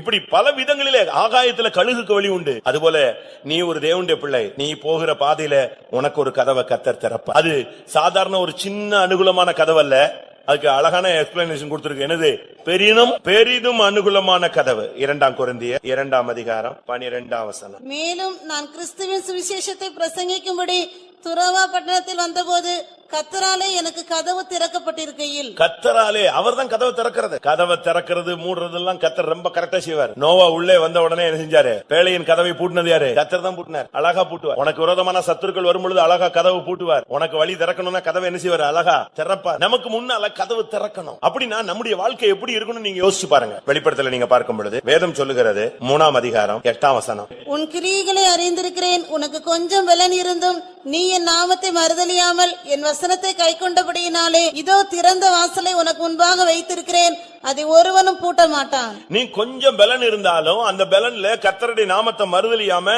நீ வசனத்தை கை கொள்ள வேண்டும். கர்த்தர் உங்களுக்கு கொஞ்சம் கிருபை தருவார், ஒரு அபிஷேகம் தருவார், கொஞ்சம் விசுவாசம் தருவார், கொஞ்சம் ஐஸ்வர்யத்தை தருவார், கொஞ்சம் வசதி வாய்ப்பை தருவார். அந்த நேரங்களில் நீங்க மறுதலியாமல் நின்று கர்த்தருடைய வசனத்தை நீங்கள் கை கொண்டால் உங்களுடைய வாழ்க்கையில கர்த்தர் ஒரு கதவை தானாவே திறப்பாரு. எல்லாமே அடைச்சாலும் சரி, கர்த்தருக்கு ஒரு வழி உண்டு. ஒரு சீசர்கள் எல்லாம் கதவையே திறக்க மாட்டாங்க பிரச்சனையான நேரத்துல. சீசர்கள் இயேசு சிலுவையில அறையப்பட்டு மரிச்ச உடனே சீசர்கள் கதவை பூட்டினா ஒருத்தனும் கதவை என்ன செய்ய மாட்டான். யாராவது வந்து தட்டிட்டான் கதவு பக்கமே போக மாட்டான். அந்த அளவு பயமும் திகிலும் இருந்த காலம். பேதுரு வந்து கதவை தட்டுறாரு. பேதுரு கதவை தட்டினா யாராவது திறந்தானா? ரோதை போனா அந்த கதவு சாவி துவாரத்துல எட்டி பார்த்துட்டு சொல்லிட்டு உள்ள வந்து சொன்னா பேதுரு வாசல்ல நிக்கிறார். திறக்க வேண்டியானே, கதவை திறக்க வேண்டியானே. பேதுரு வழியே நிக்கிறார். அவ்வளவுதான் அவளால சொல்ல முடியும். ஏன்னா கதவை திறக்கிறதுக்கு பயம். சரி, உள்ள போன உடனே அங்க ஜெப வீரர்கள் முழங்கால நிக்கிறாங்க. என்னதே பேதுருவா? பேதுரு எப்படி வருவாரு? அவரு சிறைச்சாலையில இருக்காரு, அவர் வர முடியாது. உடனே சொல்றா, இல்லங்க நான் நல்லா பார்த்தேன், பேதுரு தான் நிக்கிறாரு. ஓஹோ அப்படியா? அப்போ ஒருவேளை அவங்க தூதன் வந்திருக்கலாம். ஏன் தூதனுக்கு வந்து கதவை தான் தட்டிட்டு இருப்பாங்க. தூதன் தான் காத்து தானே, உள்ள வந்துட மாட்டான். ஆனா இந்த ஜெப வீரர்கள் எல்லாம் பயங்கரமா ஜெபிச்சவங்க. கர்த்தாவே இப்பொழுதே சிறைச்சாலையை திறந்து கொண்டு வரும் ஆண்டவரே. யார் தான் ஜெபிச்சது? இவங்க தான் ஜெபிச்சாங்க. ஜெபத்தை கேட்டு கர்த்தர் அற்புதம் செஞ்சா அதை விசுவாசிக்க முடியல. இன்னைக்கு நம்முடைய ஜனங்களுடைய நிலவரம் அவ்வளவு கீழே போயிடுச்சு. பயங்கரமா ஜெபம் பண்ணுவாங்க, முடிஞ்ச பிறகு எப்படி இருக்கு? அப்படித்தான் இருக்கு. அவ்வளவுதான். அது வரைக்கும் நம்ம ஜெபிச்சதெல்லாம் மொத்தமா போயிடும். நமக்கு ஒரு விசுவாசம். ஒரு சகோதரன் காணாம போயிட்டான். புதுசா கல்யாணம் கட்டி ஆந்திரால விட்டு அவனை காணாம போயிட்டான். அந்த தாய்க்கு அவன் மூத்த பையன் ரொம்ப நொந்து போயிட்டாங்க. ஐயோ, மூத்த பையனை கல்யாணம் கட்டி அவன் விருப்பப்பட்ட வாழ்க்கையை அந்த பொண்ணை தான் வேணான்னு கட்டி வச்சமே, இப்படி போயிட்டானே. எங்க போயிட்டானே தெரியல. பொண்ணு வீட்டுக்காரங்க அதை பத்தி ரொம்ப சீரியஸாவே எடுத்துக்கல. அவன் போயிட்டாங்க, அவ்வளவுதான், எங்க பொண்ணோட வாழ்க்கை நஷ்டமாயிடுச்சு போங்கன்னு. எங்கெங்க இருக்கான் தெரியாது. அதுக்குள்ள நம்மால ஒரு ஆள் தரிசனம். உங்க பையன் அப்படியே தண்ணியில மிதந்து போறான் செத்து. எப்படி? நம்ம ஆளுங்க தரிசனம் வெளிப்பாடு டக்கு டக்குன்னு கிடைக்கும். நான் அப்பதான் விசிட்டிங் போறேன் அந்த வீட்டுக்கு. அவங்க வீடே உட்காந்து ஒப்பாரி வச்சு அழுதுகிட்டு இருக்காங்க. நான் செத்துப்பிட்டான் போட்டு இருக்க பையன் போச்சேன்னு சொல்லிட்டு, என்னாச்சு ஏதாவது செய்தி வந்துச்சான்னு. இல்ல, பையனை காணும். சரி, திருப்பியும் இப்படி உட்காந்து அழுகுறீங்க? இந்த அம்மா சொன்னாங்க அப்படி தண்ணியில என் பிள்ளை மிதந்து போற மாதிரி பார்த்தாங்க. எப்படி இருக்கும்? நான் எல்லாம் அந்த அம்மாவை கூப்பிட்டேன். ஏமா நீங்க உங்க வீட்டுக்கு போங்க, கூட்டம் முடிஞ்சிருச்சுல, நீ ஏன் கூட்டம் முடிஞ்சு நீ உன் வீட்டுக்கு போகாம இப்படி வீடு விட என் சுத்திட்டு அலையிற, கிளம்புன்னு. இல்ல, நான் பார்த்தேன், நீ பார்த்ததெல்லாம் கரெக்ட் தான், நீ வா முதல்ல வெளியே வா, இந்த வீட்டை விட்டு முதல்ல உன் வீடு போ. கூட்டம் முடிஞ்சா ஒரு பொண்ணோ ஒரு ஆணோ வீடு போய் சேரணும். தெருவா அலையக்கூடாது, வீடு வீடா அலையக்கூடாது, போன்னு சொன்ன. போயிடுச்சு. அப்ப நான் சொன்னேன், இனிமே நீங்க விசுவாசத்தை தான் நீங்க கொண்டு வரணும். இல்லையா? அப்போ ஆந்திரால பயங்கர வெள்ளம். அதனால இவங்க சொன்ன தரிசனம் ரொம்ப கரெக்டா போயிடுச்சு, ஈக்குவலா வந்துருச்சு. நான் சொன்னேன், கர்த்தர் கண்களுக்கு அவன் மறைவானது இல்ல. உயிரோட இருந்தா நிச்சயமா கர்த்தர் கொண்டு வருவார். நீங்க முதலாவது விசுவாசிங்க. இது வரைக்கும் பையனை கொண்டு வரணும் ஜெபிச்சீங்க. இனிமே யாராவது கேட்டா நீங்க சொல்லணும், பையனை கொண்டு வருவார். கொண்டு வரணும்னு நான் ஜெபிக்கிறேன்னு சொல்லக்கூடாது. என்ன சொல்லுவேன்? உன் வாயிலிருந்து விசுவாசம் உள்ள வார்த்தை வர. தகப்பனே, நெருப்பு இருக்கிறது, விறகு இருக்கிறது, பலிப்பொருள் எங்கே? ஆபிரகாம் என்ன சொன்னாரு? கர்த்தருடைய பர்வதத்தில் என்ன செய்யும்? பார்த்துக் கொள்ளப்படும். நான் ஆராதிக்கிற தேவன் யெகோவா ஈரே. முடிஞ்சது. உடனே கட்டிப்பிடிச்சு, மகனே அதைத்தான்டா சொல்ல முடியாம அழுதுகிட்டு இருக்கேன்னு அழுதுட்டாருன்னா முடிஞ்சு போச்சு. நம்ம அப்படித்தான் அழுதுருவோம். ஆனா ஆபிரகாம் விசுவாசத்தின் தகப்பன். அவன் சொன்னா கர்த்தருடைய பர்வதத்தில் பார்த்துக் கொள்ளப்படும். நீ வந்துகிட்டே, உன் வேலை என் கூட வந்துகிட்டே இருக்கலாம். இதுதான் இன்னைக்கு அநேகருக்கு விசுவாசம் என்பது ஒரு கேள்விக்குறியாக இருக்கு. கதவை கர்த்தர் திறக்கிறார். அனுகூலமான கதவு. எல்லா கதவும் அடைச்சாலும் தேவனால அனுகூலமான கதவை திறக்க முடியும். ஆவிக்குரிய ஜீவியத்துல வந்துட்ட பிறகு உங்களுடைய வாழ்க்கையில ஒரு நம்பிக்கை, ஒரு விசுவாசம். இங்கே சொல்லி இருக்கிறது, எனக்கு ஊழியத்துக்காக ஒரு கதவை கர்த்தர் திறக்கிறார். இந்த தேசம் நமக்கு திறந்து கிடக்கிறது. நம்ம எத்தனை பேர் கர்த்தருக்காக வேலை செய்கிறோம்? சிறைச்சாலையின் கதவை திறந்து விட்டு கர்த்தர் சொன்ன ஒரே வார்த்தை, கட்டப்பட்ட ஜனங்கள் விடுதலையாக்கப்பட்ட பின்பு கர்த்தர் அவர்களுக்கு கொடுத்த கட்டளை, உன் கதவை திறப்பது அவருடைய கடமையானால் ஜீவ வார்த்தையை சொல்லுவது உன்னுடைய கடமை. எத்தனை பேர் சுவிசேஷம் சொல்லியிருக்கோம்? எத்தனை பேருக்கு சுவிசேஷம் சொல்லியிருக்கீங்க? இங்க உட்கார்ந்து இருக்கிற 400 பேர் நான் கேட்கிறேன், நீங்க 400 பேரும் ஒவ்வொரு ஆத்மா கொண்டு வந்திருந்தா இவ்வளவு நேரத்துல எவ்வளவு இருக்கும்? 800 ஆயிரம். சரி, உங்க ஊழியம் முடிஞ்சு. அந்த வந்த 400 பேர் இன்னொரு 400 பேரை கொண்டு வந்தானா என்ன ஆயிருக்கும்? எம்எல்எம் பிசினஸ் மாதிரி இன்னைக்கு கோடிக்கணக்கான ஜனங்கள் லட்சக்கணக்கில் நாசரியத்தில் நிரம்பி இருப்பான். ஆனா நம்ம அப்படி இல்ல. நம்ம புறப்பட்டு வர்றதே தரிக்கணத்தை அடிச்ச மாதிரி தான் வர்றோம். தேவ சமூகத்துக்கு வர்றதே. உனக்கு உன்னைய சிறைச்சாலைகளில் இருந்து கர்த்தர் ஏன் விடுதலையாக்கினார்? உனக்கு ஏன் கர்த்தர் வசதி, வாய்ப்பு, சுகம், பலன், ஆரோக்கியம், ஞானம், கிருபை எல்லாம் கொடுத்தது காரணம் எதற்கு? இந்த உலகத்துல வாழ்ந்து நீ கெட்டு போறதுக்கா? இல்ல. இதன் மூலமாய் அழிந்து போகிற வேதம் சொல்லுகிறது, உங்களுடைய நித்திய வீட்டில் உங்களை ஏற்றுக்கொள்வார் உண்டாகும்படி அழிந்து போகிற உலக பொருளால் ஆத்துமாக்களை சம்பாதிங்க. சிறைச்சாலையிலிருந்து வெளியே அனுப்பின உடனே கர்த்தர் சொன்ன வார்த்தை, நீங்கள் இந்த ஜீவ வார்த்தையை ஜனங்களுக்கு சொல்லுங்க. அன்றைக்கு பேதுரு வந்துட்டாரு. ஆனா கதவை திறக்க ஒருத்தனுக்கு சக்தி இல்ல. எல்லாம் பயங்கர ஜெப வீரர்கள். ஒருத்தனும் கதவை திறக்க மாட்டான். அதனால தான் கர்த்தர் பூட்டின வீட்டுக்குள் உள்ளே போய் கர்த்தர் என்ன செஞ்சாரா? உங்களுக்கு சமாதானம்னு சொன்னார். அப்படினால அருமையானவர்களே, உங்களுக்கு இன்றைக்கு கர்த்தர் சிறைச்சாலை கதவை, இன்னைக்கு இந்த மெசேஜ் யாருக்குரியதோ நீங்க கேட்ச் பண்ணிக்கங்க. ஒரு கட்டப்பட்ட நிலவரத்துல, கைகால்கள் செயல்பட முடியாத நிலவரத்துல, ஆத்மாவிலே ஒரு கட்டுகளோடு நீங்கள் வந்திருந்தால் இன்றைக்கு கர்த்தர் உங்கள் கதவுகளை திறக்கிறார். உங்களுடைய சிறைச்சாலை அனுபவத்தை கர்த்தர் மாற்றுகிறார். ஆனா நீங்க ஒரு முடிவெடுக்கணும், நான் ஒரு சுவிசேஷகனாய் மாறுவேன். சுவிசேஷ ஒரு அபிஷேகம் உங்களுக்கு கொடுக்கப்படும். நீங்க சுவிசேஷ ஊழியம் செய்யலாம். கை இல்லாதவன் செய்யறான், கால் இல்லாதவன் செய்யறான், ஊமையும் செவிடுமானவர்கள் ஊழியம் செய்யறாங்க, கண் பார்வையற்றவங்க அருமையா ஊழியம் செய்யறாங்க. ஆனா நமக்கு பாருங்க எல்லாம் இருக்கு, ஆனா எதுதான் இல்ல. நீங்க பாருங்க பரலோக ராஜ்யத்துல பெந்தேகோஸ்தேக்காரனை விட மற்றவனுக்கு தான் பிரதிபலன் ஜாஸ்தியா இருக்கு. ஏன்னா அவங்க தான் ஜீவ வார்த்தையை சொல்றாங்க. நம்ம சொல்றோமா? இன்னைக்கு ஒரு விடுமுறை நாள், ஒரு ஓய்வு நாள், நம்ம எத்தனை பேர் சொல்லுவோம்? எத்தனை பேர் ஜீவ வார்த்தையை போய் சொல்லுவீங்க? நம்முடைய வாழ்க்கையில இன்றைக்கு நமக்கு விடுதலை கிடைச்சிருக்கு. யான் பெற்ற இன்பம் பெருகை வையகம். போங்க கர்த்தருடைய வார்த்தையை சொல்ல முடியாது. அதனாலதான் இன்னைக்கு மெசேஜ், உன் கதவை கர்த்தர் திறப்பார், ஆனா நீ சுவிசேஷத்தின் வேலையை நீ செய்ய, சுவிசேஷங்களுடைய வேலையை செய், கர்த்தரிடத்தில் நீ பெற்ற ஊழியத்தை நிறைவேற்றும் தான் பைபிள் சொல்லுது. நீங்க அந்த வேலையை செய்யறமா? நம்ம அப்படிலாம் செய்யறது இல்ல. நம்மள அநேகர் அதனால தான் அதுக்கு பிறகு கதவே திறக்கிறது இல்லை. நீ அதை செய்தால் கர்த்தர் அதை உனக்கு செய்வார். உன் கதவுகளை திறந்தால் நீங்க ஒரு பொருத்தனை பண்ணணும். கர்த்தாவே எனக்கு இதை செஞ்சா நான் உங்களுக்கு செய்யறேன், எனக்கு சுகத்தை தாங்க, நான் ஓடி ஆடி ஊழியம் செய்யறேன், எவ்வளவு முடியுமோ அவ்வளவு ஊழியம் செய்யறேன், எவ்வளவு சுவிசேஷத்தை விதைக்க முடியுமோ அவ்வளவு விதைக்கிறேன். நாம் அந்த நேரத்துல கரெக்டா செய்யணும். நாகமானுக்கு சுவிசேஷம் சொன்னது ஒரு பெரிய ஞானி அல்ல. நாகமானுக்கு சுவிசேஷம் சொன்னது யாரு? ஒரு சின்ன வேலைக்கார பெண், ஒரு சின்ன பெண் தான், ஒரு அடிமை பெண்ணாகிய ஒரு இஸ்ரவேல்ல உள்ள ஒரு சின்ன பெண் தான். மெல்ல சொன்னா, இஸ்ரவேல்ல ஒரு தீர்க்கதரிசி இருக்காரே, போனா சுகம் கிடைச்சிருமே, ஏன் இப்படி எஜமான் இப்படி கஷ்டப்படணும்? அந்த வார்த்தை அவனை அப்படியே கொண்டு போய் சுகமாக்கிட்டு திருப்பி கொண்டு வந்தது.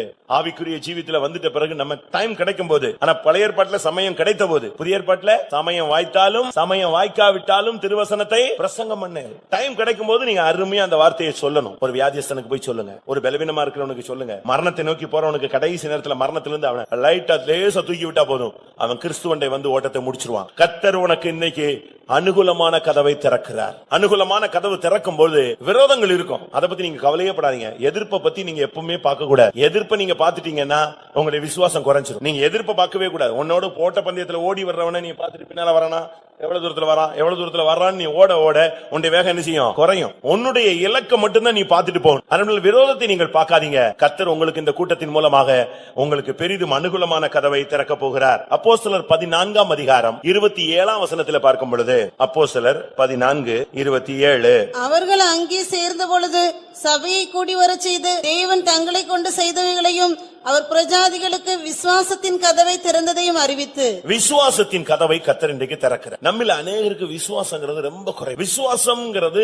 நம்ம பயிற்சிவிக்க வேண்டிய ஒரு முக்கியமான பகுதி. விசுவாசம் இல்லாமல் ஒருவன் தேவனுக்கு பிரியமா இருப்பது கூடாத காரியம். தேவன் எதிர்பார்க்கிற ஒரு விசுவாசம். நான் அதைத்தான் போன 2-3 வாரங்களுக்கு முன்னால, என்னிடத்தில் விசுவாசமா இருங்கள், தேவனிடத்திலும் விசுவாசமா இருங்கள். இது ரொம்ப சிம்பிளான வார்த்தை, எல்லா இடத்துலயும் எழுதி போட்டிருக்கும், நீங்க படிச்சிருப்பீங்க. ஆனா அது ஒரிஜினல் அல்ல. என்னுடைய விசுவாசமும் உடையவர்களாய் இருங்கள், தேவனுடைய விசுவாசமும் உடையவர்களாய் இருங்கள். தேவனுக்கு எப்படி விசுவாசம் இருந்தது, அதே விசுவாசம் உனக்கு வேணும். இயேசுவுக்கு என்ன விசுவாசம் இருந்தது, அதே விசுவாசம் நமக்கு வேணும். இயேசுவுக்கு இருந்த விசுவாசம் எப்படி? தண்ணீரை நிரப்பும், மொண்டு பரிமாறு, அவ்வளவுதான். அது எதா மாறிடுச்சு? திராட்சரசமா மாறி. எப்படி மாறும்? அதான் விசுவாசம். பார்வையை அடைவாயாக, அந்த ஒரு வார்த்தை தான். அந்த வார்த்தையை அவன் காதுல கேட்கும் போது அதுக்குள்ள எது உருவாயிருது? கண்ணு, அந்த லென்ஸ், அந்த எல்லா தன்மையும் உடனே உருவாயிரு. அவ்வளவுதான். உலகங்கள் உண்டாக கிடவது, அவ்வளவுதான் உண்டாயிரு. அவருடைய வார்த்தையில அவ்வளவு பெரிய விசுவாசம். நம்மில் எத்தனை பேருக்கு அப்படி விசுவாசம் இருக்கும்? அநேகருக்கு சுகம் கிடைக்குங்கிற நம்பிக்கையே இல்ல, அநேகருக்கு விடுதலை கிடைக்கும் நம்பிக்கையே இல்ல, அநேகருக்கு வேலை கிடைக்கும் நம்பிக்கையே இல்ல, அநேகருக்கு கல்யாணம் ஆகும்னு நம்பிக்கையே இல்ல, அநேகருக்கு ஊழியத்துக்கு போகணும்னு நம்பிக்கை இல்ல,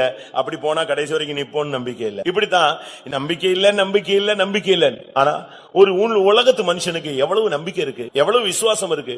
நான் ஜெயிப்பேன்னு சொல்றான், நான் 100 வாங்கிடுவேன்னு சொல்றான், நான் ஜெயிச்சிருவேன், எனக்கு இது காரியம் சக்சஸ் ஆகும். அந்த அளவு அவனுக்கு நிச்சயம் இருக்கு உலகத்தின் மேல. நாம் ஜீவனுள்ள தேவனை ஆராதி. உங்களுடைய முழங்காலுக்கு முன்னால எந்த வல்லமே நிக்க முடியாது. தானியேல் போய் சொல்றான், எனக்கு ஒரு நைட் டைம் கொடுங்க, நான் நாளை காலையில வந்து என்ன செய்யறேன், பதில் கொடுக்கிறேன். ராஜா ஏதோ சொப்பனம் பார்த்தாராம், அந்த சொப்பனமும் மறந்துருச்சு, தெரியலையா, சொப்பனத்துக்கு அர்த்தமும் புரியலையா, சொப்பனத்தையும் அர்த்தத்தையும் சொல்லணும், அவ்வளவுதானே. எனக்கு ஒரு நைட் என்ன செய்யுங்க, டைம், ஒரே நைட், ஒரு 12 hours டைம் கொடுங்க, நான் கிளியர் பண்ணிட்டு வரேன்னு போனா. சாத்ராக் மேஷாக் ஆபேத்நேகோவை கூப்பிட்டான். இப்படித்தான் பிரச்சனை. எல்லாரும் முழங்கால் போட்டாங்க.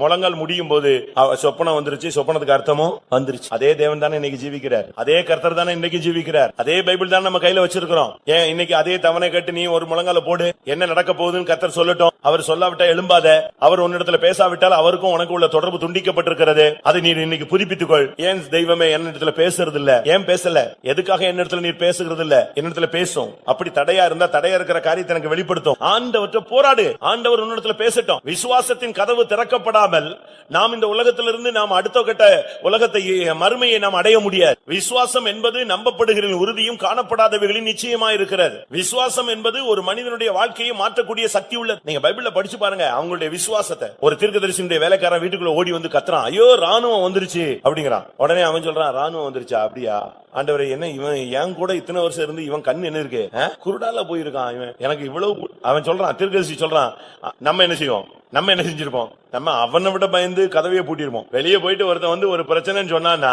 அவனை வெளியே விட்டுட்டு நம்ம நினைச்சிருவோம், சோத்திரம் பண்ணி கதவை பூட்டிடுவோம், சோத்திரம் நீ எங்கிட்ட போ. அதுதான் நம்முடைய பிராக்டிஸ். அவன் வந்து சொல்றான், ஐயோ ஆண்டவனே, நம்மை சுற்றிலும் ராணுவம் பாளையம் இறங்கி இருக்கிறது, ஒரே குதிரை ரதமும் வந்துருச்சு, என்ன பண்ணுவேன்னு தெரியலையேன்னு ஓடி வந்தான். இவன் சொன்னான், என்ன ஆண்டவரே, இவனை போய் நான் வேலைக்காரன் வச்சுட்டேன், வெக்கப்படுறேன், இவன் கண்ணை என்ன செய்யுங்க, திறந்து விடுங்க ஆண்டவர். அதுதான் ஜெபிச்சான். அவன் வந்து அப்படியா, அப்ப நம்ம இப்ப எந்த ரூட்ல தப்பி போகணும், எப்படி செய்யணும், என்ன செஞ்சா நம்ம தப்பி போலாம், இதெல்லாம் அவன் யோசிக்கல.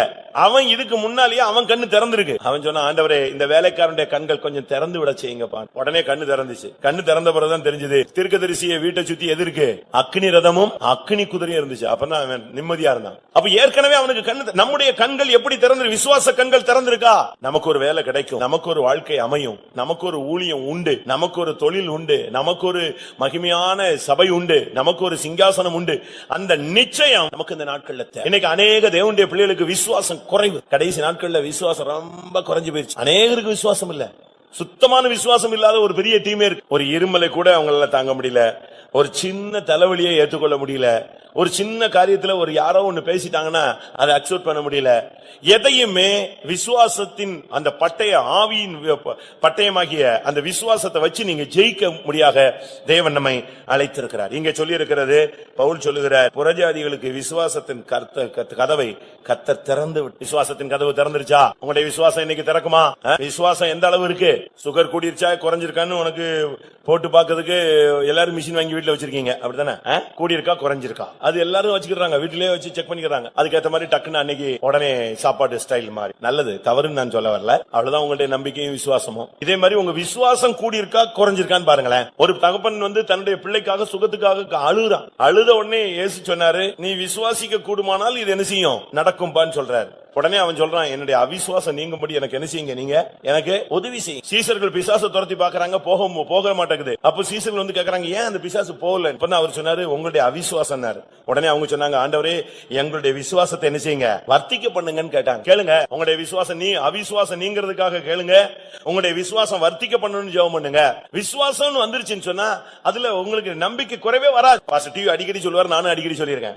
ஒரு குழந்தை பிறந்துச்சு, 2 கண்ணு இல்லாம பிறந்துடுச்சு. அந்த தாயும் மாமியாரும் உட்கார்ந்து இப்படி ஒரு குழந்தை பிறந்ததுக்காகன்னு கண்ணீர் விட்டு சபிக்கப்பட்ட ஒரு நேரம் வந்துருச்சு, நம்ம குடும்பத்துல இப்படி ஒரு குருட்டு பொண்ணு குழந்தை பிறந்துருச்சுன்னு சொல்லி அழுதாங்க. ஆஸ்பத்திரியில அந்த பிள்ளையை தூக்கி வச்சுட்டு அழுதுட்டு, ஐயோ 2 கண்ணும் இல்லையே, இப்ப தகப்பன் வருவானே என்ன பண்ணுவான்? அவன் வந்த உடனே கேக்குறான், என்ன ஏன் 2 பேரும் அழுகுறீங்க, என்ன பிள்ளைக்கு ஏதாவது ஆயிடுச்சா? பிள்ளைக்கு ஒண்ணும் ஆவல, கண்ணை பாடுறான்னு சொன்னான். கண்ணை பார்த்தா 2 கண்ணுமே பிள்ளைக்கு இல்ல. அவன் சொன்னா, இதுக்கு ஏன் அழுகுறீங்க, நல்லா பாடுற குருட்டு பிள்ளைய பத்தி வச்சுட்டு நீ வந்து கண்ணை பார்த்துட்டு இதுக்கு ஏன் அழுகுறன்னு கேக்குற அப்படின்னா எப்படி இருக்கும் வார்த்தைகள்? அவன் சொன்னா, இந்த குழந்தைய கொடுத்தவர் அவர்னா இந்த கண்ணையை உண்டாக்கி தருவாருமான். அவன் விசுவாசத்தை கனப்படுத்தி கொஞ்ச நாள்ல கண்ணு நெஞ்சிருச்சு, வந்துருச்சு. அதான் அவனுடைய விசுவாசம். நம்ம விசுவாசம் என்னது, இந்த பொண்ணை கல்யாணம் கட்டினது தப்பு, அங்க போயிடுவான், மூல காரணத்தை தேடி பார்ப்பான். இந்த எங்க அம்மா பண்ணது, எங்க சொந்தக்காரன் பண்ணது, இவன் பண்ணது, அவன் பண்ணது, அப்படியே போயிடுவான், பின்னாலேயே போயிடுவான். அதான் அன்னைக்கு நடக்கும். எலியேசர் போய் ரெபெக்கால கூட்டு வந்துட்டாரு. ஈசாக்கு கல்யாணம் கட்டி வச்சுட்டாங்க, குழந்தை இல்ல. ஆபிரகாம் கூப்பிட்டு, எலியேசரை நல்ல பொண்ணை பார்த்து கூட்டு வர வேண்டியானு சொல்லி நான் சொன்னாரா? இல்ல ஈசாக்கு நானும் என்னையாவது ஒரு ட்ரிப் பார்க்க விட்டுருக்கலாம்ல, இப்படி ஒரு பொண்ணை கட்டி வச்சிட்டீங்களா, குழந்தை இல்லாத மலடியை கட்டி வச்சிட்டீங்களா அப்படி சொன்னாரா? யாருமே ஒண்ணும் பேசல. ஏன்னா அவங்க எல்லாம் விசுவாசத்தின் தகப்பன்மார். 25 வருஷம் கழிச்சு ஈசாக்கு பிறந்தது ஆபிரகாமுக்கு கண்கூடான காட்சி. அப்படிங்கும்போது தாம் பிள்ளைக்கு ஒரு சந்ததி, இவன் பேர்ல உன் சந்ததியே விளங்குங்கிற. ஈசாக்கு அநேகர் கேக்குறாங்க, எப்படிங்க ஒரு தகப்பன் போய் பிள்ளைய கத்தி எடுத்து வெட்ட வைப்பான்? அவனுக்கு நல்லா தெரியும், இந்த பிள்ளையில தான் உன் சந்ததி விளங்குனா இவன் சாவ மாட்டாங்கிறது என்னது ஒரு பெரிய நிச்சயம். அதனாலதான் அவன் துணிந்து கையை கத்தி எடுக்கிறான். ஆண்டவர் கொடுத்த வாக்குத்தத்தம் ஒண்ணு கொடுத்திருந்தாருன்னா அதுல அவர் மாறவே மாட்டார். உங்களுடைய விசுவாசத்தை கொஞ்சம் டெவலப். இதுவரைக்கும் நீங்க அரகுர விசுவாசியா இருக்கலாம், இன்னைக்கு உங்க விசுவாசத்தை 100% கொண்டு வாங்க. உங்களுடைய விசுவாசம் எவ்வளவு கூடுதோ அவ்வளவு ஆசீர்வாதம் கூடும். உங்களுடைய விசுவாசம் எவ்வளவு டிகிரீஸ் ஆகுதோ அவ்வளவு உங்களுடைய நன்மைகள் குறை. அடுத்ததாக சங்கீதம் 78:23 பார்க்கும் பொழுது வானத்தின் கதவை கர்த்தர் திறக்கிறார். 78:23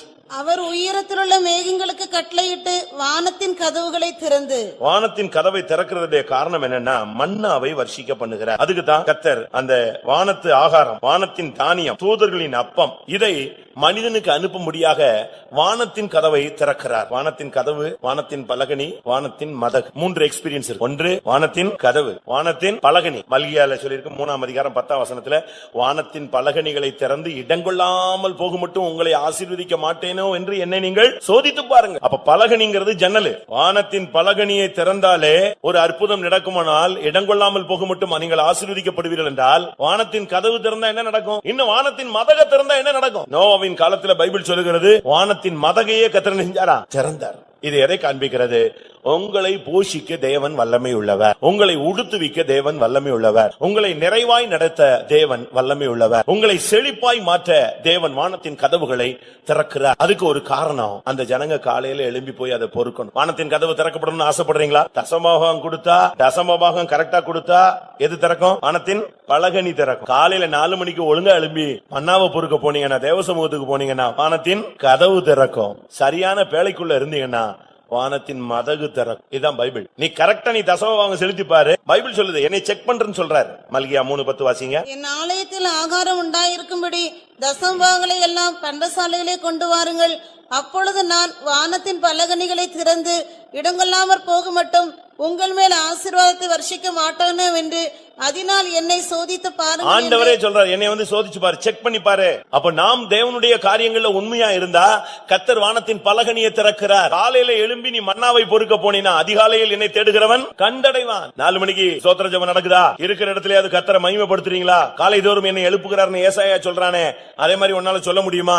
கற்றுக்கொள்ளுகளை போல என் செவியை திறந்து என்னை கவனிக்க வைக்கிறார் என்று சொல்ல முடியுமா? இஸ்ரவேல் ஜனங்கள் எவ்வளவு பெரிய பராக்கிரமசாலியா இருந்தாலும் சரி, அவன் காலையில எழும்பி எதை பொறுக்கி எடுக்கணும்? எவ்வளவு நேரத்துக்கு முன்னால? சூரியன் உதித்து அதனுடைய சூடு கிளம்பி அந்த மண்ணா உருகி போறதுக்கு முன்னால நீ போய் பொறுக்கி எடுத்துக்கணும். நீ ஜெபம் பண்ணு, எனக்கும் சேர்த்து நீ ஜெபம் பண்ணு. பரவாயில்ல, உனக்கும் சேர்த்து அவ பரலவும் போயிருவா மனைவி, நீங்க நரகத்துக்கு போயிருவீங்களா? இன்னைக்கு நம்மில் அநேகர் அந்த தேவனுடைய ஆசீர்வாதத்தின் கதவை திறக்கிறதுக்கு வழி தெரியாம உட்கார்ந்துட்டு இருக்கிறான். நீ தசமாகம் கொடுத்தா ஜன்னல் திறக்கும். நீ 4 மணிக்கு எழும்பி பாரு, கதவு திறக்கும். பேழைக்குள்ள வந்து தேவனுடைய சொற்படி உள்ள வந்து குடும்பமா ஐக்கியமா வந்து உள்ள உட்கார்ந்து பாரு, வானத்தின் மதகை என்ன செய்யும்? திறக்கும். தேவன் சொன்னதுல மாறுறது கிடையாது. இஸ்ரவேல் ஜனங்கள் அதிகாலையில எல்லாரும் எழும்பிடுவாங்க. காலையில எழும்பி அவன் கிளம்பி போய் மண்ணாவை பொறுக்கிடணும், அவ்வளவுதான். அன்னைக்கு வேற ஒண்ணு அவன் ரொம்ப வெட்டி முறிச்சு சாதிக்க வேண்டியது ஒண்ணுமே கிடையாது. அவன் விதைக்க வேண்டாம், அறுக்க வேண்டாம், களஞ்சியத்தில் என்ன செய்ய வேண்டாம், சேர்த்து வைக்க வேண்டாம். அவன் போய் காலையில போய் அவன் பொறுக்கி எடுத்து அவனுடைய வீட்டுக்கு அவனுக்கு உள்ளதை எடுத்துட்டு வந்தா முடிஞ்சு. அழகான ஒரு வானத்தின் அப்பம், தேவ தூதர்களின் ஆகாரம் அவனுக்கு கிடைக்கும். அருமையா சாப்பிடலாம். அதுல வந்து டயபெட்டிஸ் கிடையாது. என்னென்னலாம் வச்சிருக்கீங்கன்னு சொல்லுங்க, வாங்கி வச்சிருக்கீங்களே விலை கொடுத்து, இது ஒண்ணுமே கிடையாது. வானத்தின் அப்பத்தை சாப்பிட்டா அதுல நீரிழிவு வியாதி கிடையாது, சுகர் வியாதி கிடையாது, சால்ட் வியாதி கிடையாது, சளி கிடையாது, இருமல் கிடையாது, காசநோய் கிடையாது. இன்னும் நீங்க உங்களுக்கு தெரியும் என்னவோ ஒரு வியாதியும் கிடையாது. அத கரெக்டா காலையில இருந்து பொறுக்கி எழுப்பி இடிச்சு சாப்பிடணும், இடிச்சு சாப்பிடலாம். எப்படி சாப்பிடணுமோ நீ சாப்பிட்டுக்கலாம். அது அழகான என்ன இருக்கும், தேனிட்ட பணியாரம் போல இருக்கும். அழகா காலையில எழுந்திரிச்சு ஒரு 1/4 மணி நேரம் ஆவில் நிறைஞ்சு ஒரு பாட்டு பாடி சந்தோஷப்பட்டு, அதிகாலையில வீணையை விழித்திரு, சுரமண்டலமே விழியுங்கள், அதிகாலையில் ஆயத்தமாகி உம்முடைய சமூகத்தில் வந்து காத்திருப்பேன், உம்முடைய சாயலால் நான் திருப்தியாவேன். ஒரு காலையில எழுந்திரிச்சு 4 மணிக்கு தெருவா நாசரேத்து முள்ளார வாக்கிங் போக வேண்டியதில்ல, முழங்கால போட்டு தேவ சமூகத்தில் ஆவில் நிறைஞ்சு பாரு, கிளியரா காலையிலேயே வேர்த்துரும். நல்ல பாடியில உள்ள கெட்ட நீர்லாம் வெளியே போயிடும். காலையிலேயே புதுமையா மாறிடும். 1 மணி நேரம் ஜெபம், 1/2 மணி நேரம் பைபிள் ரீடிங், அழகா அடுத்து கொஞ்ச நேரம் ஜெபம் பண்ணிட்டு நீங்க பாட்டுக்கு வேலைக்கு போங்க. பிசாசு வராது, செய்வனே வராது, வியாதியும் வராது, ஒண்ணும் வராது. 8 மணி வரைக்கும் தூங்கிட்டு 8 மணி ஆயிடுச்சா? அப்படியா, சரி. இனிமே எழும்பி போனா இருக்கிற கதவையும் பூட்டி வச்சிருவாரு. வானத்தின் கதவும் பூட்டும், பூமியின் கதவும் மூடிப்போ. வானத்தின் கதவை திறக்க நீங்கள் காலையிலே தேவனுடைய கதவை தட்டுங்கள், ஆண்டவருடைய வாசல் அருகே காத்திருங்க. காலையிலேயே உனக்கு ஒரு வார்த்தை கிடைக்கும். பாஸ்டர் ஜோயல் அவர்கள் அடிக்கடி சொல்லுவாராம், காலையில எழும்பும் போதே, தூங்கி எழும்பும் போதே ஒரு வார்த்தையோடு எழும்பணும், ஒரு வசனத்தோடு எழும்பணும். எழும்பும் போதே கர்த்தர் அன்னைக்குரிய ஒரு மன்னா, ஒரு வார்த்தை, அது அன்னைக்கு முழுசும் உன்னை நடக்கும், அது அன்னைக்கு முழுசும் உன்னை பராமரிக்கும், அது அன்னைக்கு முழுசும் உன்னை கைட் பண்ணும். அந்த வார்த்தை உன்னோடயே இருக்கும். இதுதான் வானத்தின் கதவை திறக்கிற. வானத்தின் கதவை திறக்கிற ஃபார்முலா நம்ம எல்லாருக்கும் தெரியும். ஆனா அந்த சாவியை வச்சு நம்ம திறக்கிறது மாத்திரம் இல்ல. பரலோகத்தின் சாவி யார்கிட்ட இருக்கு? பரலோகத்தின் சாவி யார்கிட்ட இருக்கா? வாசிங்க அந்த வசனம். பரலோகத்தின் திறவுகோல்களை அவர் உடையவராயிருக்கிறார். பரலோகத்தின் திறவுகோல்களை நான் உனக்கு தருகிறேன் சொல்ற. நீங்க கதவை அழகா திறக்கலாம், ஆனா இது என்ன செய்யறது இல்ல, இவர்களும் போகிறதில்லை, போகிறவனே என்ன செய்யறது இல்ல, விடுறதில்லைன்னு பைபிள்ல இருக்கு. 1:18 மரித்தேன், ஆனாலும் இதோ சதா காலங்களிலும் உயிரோடு இருக்கிறேன். ஆமேன். நான் மரணத்திற்கும் பாதாளத்துக்கும் உரிய திறவுகோல்களை உடையவராய் இருக்கிறேன். இது அவரு நம்ம கையில கொடுக்கறது எங்க இருக்கு? தாவீதின் திறவுகோல்களை உடையவர். நம்முடைய கையில தான் இதெல்லாம் இருக்கு. நாம தான் என்ன பண்றோம், வர்றவனையும் உள்ள விடுறதுல நம்மும் போறது. இந்த நாய் கையில நாயிட்ட தேங்காய் மாட்டிக்கிச்சு, கிட்ட போனா என்ன செய்யும், அதை தேங்காய் இப்படி கிடக்குதுன்னு சொல்லி எடுக்க போனா கடிச்சிடும். சரி, அது உடைச்சு சாப்பிடுமா? அதுக்கு அதை உடைச்சு சாப்பிடுறதுக்கு சக்தி கிடையாது. ஆனா எடுக்கிறவனே என்ன செய்ய முடியாது, தொட விடாது. வாசிங்க மத்தேயு 16:19.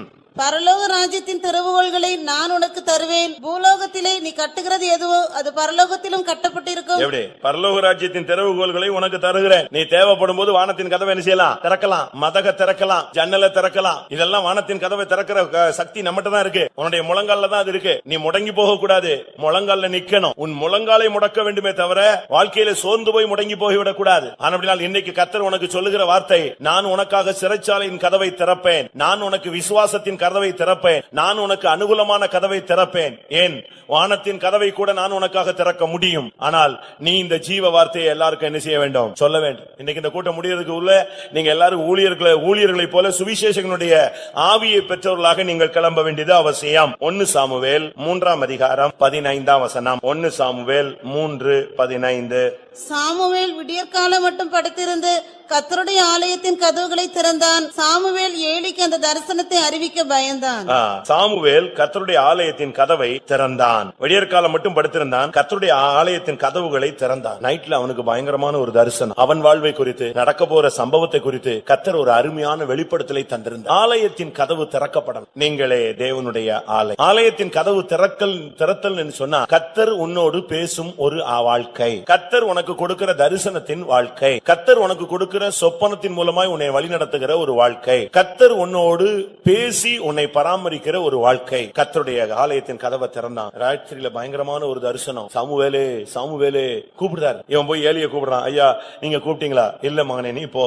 2 ட்ரிப் பார்த்த உடனே அவனுக்கு புரிஞ்சிருச்சு, கர்த்தர் நம்ம இடத்துல பேசுறதை விட்டுட்டாரு. யார்கிட்ட பேசுறாரு? இப்போ அந்த பையன்கிட்ட பேசுறாரு. ரைட், சரி, இனியும் பேசுனா நான் பேச மாட்டேன், கர்த்தாவே சொல்லு, நீ அங்கிருந்தே படுத்துக்கிட்டே சொல்லு, அவர் உன்னிடத்துல பேசுவார். அந்த வார்த்தையை கேட்டு அவன் காலையில கதவை திறந்தான். ஒவ்வொரு நாளும் உன்னுடைய வாழ்க்கை துவங்கும் போது கர்த்தருடைய வார்த்தையோடு, தரிசனத்தோடு, வெளிப்பாடோடு, கிருபையோடு, அபிஷேகத்தோடு, வல்லமையோடு, விசுவாசத்தோடு, பரிசுத்தத்தோடு, பிரதிஷ்டையோடு, தெய்வீக சிந்தையோடு, ஆவியின் அனுக்கிரகத்தோடு உன்னுடைய வாழ்க்கை தொடங்க வேண்டும். செத்து போன மாதிரி எழும்பக்கூடாது, திகில் எறிஞ்ச மாதிரி, பேய் எறிஞ்ச மாதிரி காலையில் எழும்பக்கூடாது. அவருடைய சாயலில் திருப்தியாகி உன்னுடைய ஆலயத்தின் கதவை நீ திறக்க. உனக்குள்ள ஒரு நம்பிக்கை, ஒரு விசுவாசம். இன்றைக்கு கர்த்தர் எனக்கு ஒரு நாளை கூட்டி கொடுத்திருக்கிறார். இன்றைக்கு தேவன் என்னிடத்துல என்ன எதிர்பார்க்கிறார்? கர்த்தர் உங்களோடு பேசுறாரா? சொப்பனங்கள், நல்ல சொப்பனங்கள் கிடைக்குதா? பரலோக சொப்பனங்கள் கிடைக்குதா? பரலோக தரிசனங்கள் கிடைக்குதா? வெளிப்பாடுகள் கிடைக்குதா? கர்த்தருடைய சத்தம் கேக்குதா? இதெல்லாம் நம்முடைய ஒரு விசுவாசினுடைய பிராக்டிஸ். ஒரு விசுவாசின்னு சொன்னா அவன்கிட்ட கர்த்தர் பேசணும். ஒரு ஊழியக்காரன்னா கர்த்தர் அவனோடு இடைபடணும். அவர் ஒரு ஆலோசனை கர்த்தர், அவர் ஒரு சமாதான பிரபு, அவர் வல்லமை உள்ள தேவன். உனக்கு பலவீனம் வந்தா அவர் வல்லமையை தருவார்.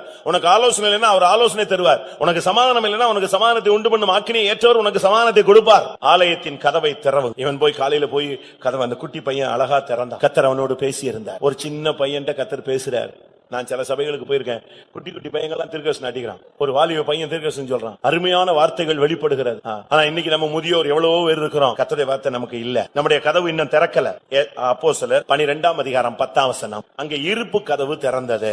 அவர்கள் 1ஆம் காவலையும் 2ஆம் காவலையும் கடந்து நகரத்துக்கு போகிற இருப்பு கதவண்டையிலே வந்தபோது அது தானாய் அவர்களுக்கு திறவுண்டது. இருப்பு கதவு, இது நடக்காத ஒரு சம்பவம், முடியாத ஒரு காரியம். இருப்பு கதவு திறக்காது. ஆனா பைபிள் சொல்லுகிறது இருப்பு கதவு உடைக்கத்தான் முடியும். ஏசாயா 45:4 பார்க்கும் பொழுது வெண்கல கதவுகளை உடைத்து இருப்பு தாழ்பால்களை முறித்து, அதுதான் அவர் செய்யறது. ஆனா இங்கே பேதுரு வரும்போது இருப்பு கதவு தானா திறவுண்டது. இன்றைக்கு நீங்கள் விசுவாசியுங்கள், இந்த மெசேஜுக்கு பிறகு கர்த்தர் உங்களுக்கு அடைக்கப்பட்ட கதவுகளை உடைச்சு கூட உனக்காக திறப்பார். இவன் வர்றான், சிம்சோன் வர்றான், பெலிஸ்தர்கள் கோட்டை கதவை பூட்டிட்டாங்க. இப்ப அவன் என்ன பண்றான்னு பார்க்கலாம். மாட்டிக்கிட்டான்னா இவனை கொன்றணும், இவனை சிறைப்பிடிக்கணும், இவனை குரங்காய்க்கணும்னு அவங்க ட்ரை பண்றான். கதவு இவன் லேட்டா வந்தா பார்த்தா கதவு, கோட்டை கதவு, அந்த தேசத்தினுடைய, அந்த நாட்டினுடைய கோட்டையே மூடி வச்சிருக்கு. அது ஒரு பெரிய கோட்டை கதவு. அதை பார்த்த உடனே அவனுக்கு திகைப்பு வரல. ஐயோ, கர்த்தர் இப்படி பூட்டி வச்சுட்டாரு, நம்ம மாட்டிக்கிட்டோமே. அவன் பயங்கரமான ஒரு வல்லமை உள்ள ஒரு மனுஷன். அவன் பார்த்தான், ஓ, கதவை பூட்டிட்டாங்களா, ஒருவேளை சத்துருக்களுடைய வேலையா இருக்குமோ, சரி பரவாயில்ல அப்படின்ட்டு அவன் திரும்பி போகல, யோசிக்கல. அவன் நேரா வந்தான், அந்த கதவு பிடிச்சு எரிஞ்சான், ஒரு உழுக்குனான். இவங்க எல்லாம் வெளியே இருந்து பாத்துட்டு இருக்காங்க, அவன் என்ன பண்றான், என்ன கதவு பிடிச்சு உழுக்குறான், என்ன நடக்க போகுது. கதவை பிடித்து அவன் அசைத்தான், அது கீழோடு புடுங்கி கொண்டு வந்ததான். அது மாட்டி இருந்த அந்த காங்கிரட் எல்லாம் புடுங்கி அடிச்சு கிழிச்சிட்டு வந்துருச்சு வெளியே. தூக்கி தோல்ல வச்சுட்டு வெளியே வந்துட்டான். இந்த அட்லஸ் உலகத்தை சுமந்தான்னு சொல்றானே, அதே மாதிரி இவன் புறப்பட்டு வந்தான், ஹெர்குலஸ் மாதிரி தூக்கிட்டு. அதோட சத்துருக்கள் எல்லாம் ஓடிட்டாங்க. இன்னைக்கு கர்த்தர் உனக்கு ஒரு அபிஷேகம் தருவார். உனக்கு முன்னால இருக்கிற பூட்டு கதவெல்லாம் ஒண்ணு கர்த்தர் உடைக்கணும், இல்லாட்ட நீ உடைக்கணும். தேவன் என்ன செய்யறாரோ அதுதான். ஏசாயா 45:4 சொல்லி இருக்கிறது, வெங்கல கதவுகளை உடைத்து இருப்பு தாழ்பாள்களை முறிக்கிறார்.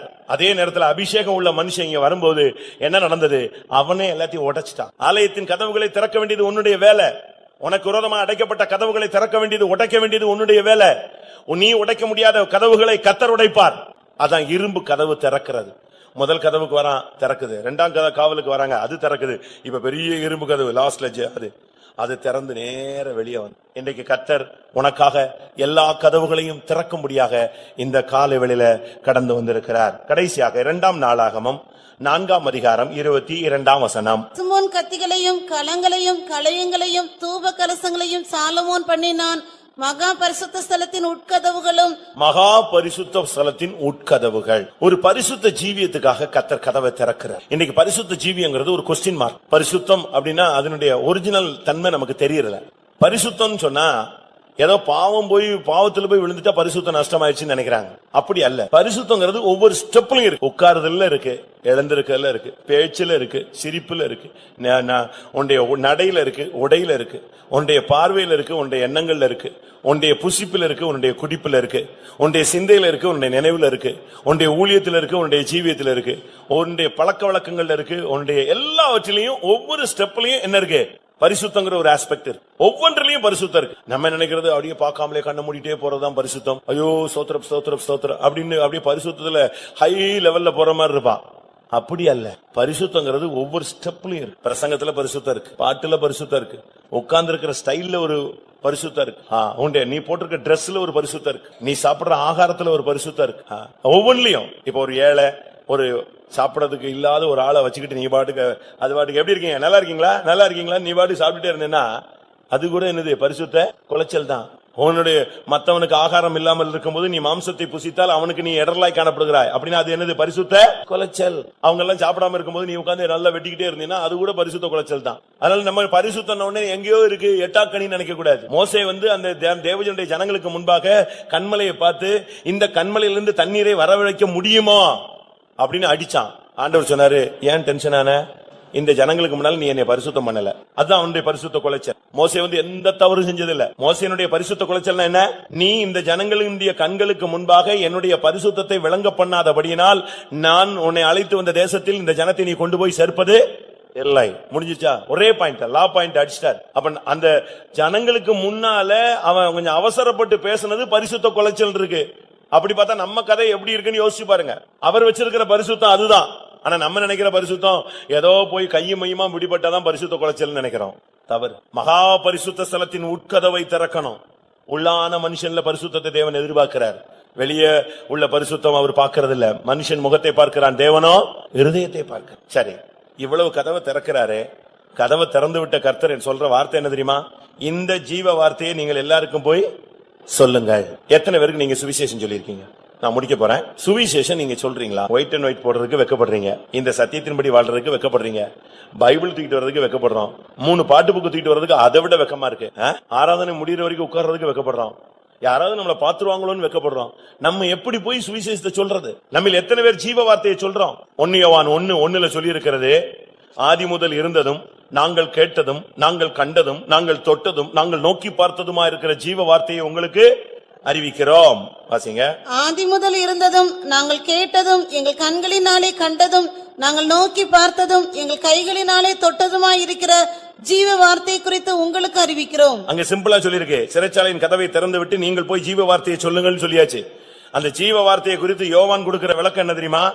ஆதியிலே இருந்தது, நாங்கள் கேட்டது, எங்கள் கண்களினால் கண்டது, நாங்கள் நோக்கி பார்த்தது, எங்கள் கைகளால் தொட்டதுமான ஜீவ வார்த்தை. இது எதுக்கு இவ்வளவு விளக்கம் கொடுக்கிறாரு? எக்ஸ்பீரியன்ஸ், அனுபவம், பயிற்சி வித்தல். நாங்கள் நோக்கி பார்த்த ஜீவ வார்த்தை, நாங்கள் தொட்ட ஜீவ வார்த்தை, நாங்கள் கண்ட ஜீவ வார்த்தை, நாங்கள் கேட்டதான ஜீவ வார்த்தை. ஆதி முதல் இருந்துதானே ஜீவ வார்த்தை. யோவான் 1 அதிகாரம் 1 வசனம் முதல் 2 வசனங்கள்ல பாத்தீங்கன்னா, ஆதியிலே வார்த்தை இருந்தது, அந்த வார்த்தை தேவனிடத்தில் இருந்தது, அந்த வார்த்தை தேவனாய் இருந்தது, அது மனுஷருக்கு ஒளியாக இருந்தது, அது மனுஷருக்கு ஜீவனாய் இருந்தது. அந்த வார்த்தையை பத்தி நீங்க சொல்லணுமே. கண் திறக்கப்பட்டவன் என்ன செய்யணும்? கர்த்தர் என் கண்ணை திறந்தாருன்னு என்ன செய்யணும்? போய் சொல்லணும். பிசாசுல இருந்த விடுதலை ஆகணுமே, பிசாசு பிடிச்சவங்கிட்ட போய் சொல்லணும், கர்த்தர் எனக்கு என்ன செஞ்சாரு? விடுதலை கொடுத்தாருன்னு சொல்லணும். வியாதி சுகமானவன் போய் சொல்லணும், கர்த்தர் என்னை வியாதியில இருந்து என்ன செஞ்சாரு? இந்த சாட்சி நேரம்லாம் என்ன?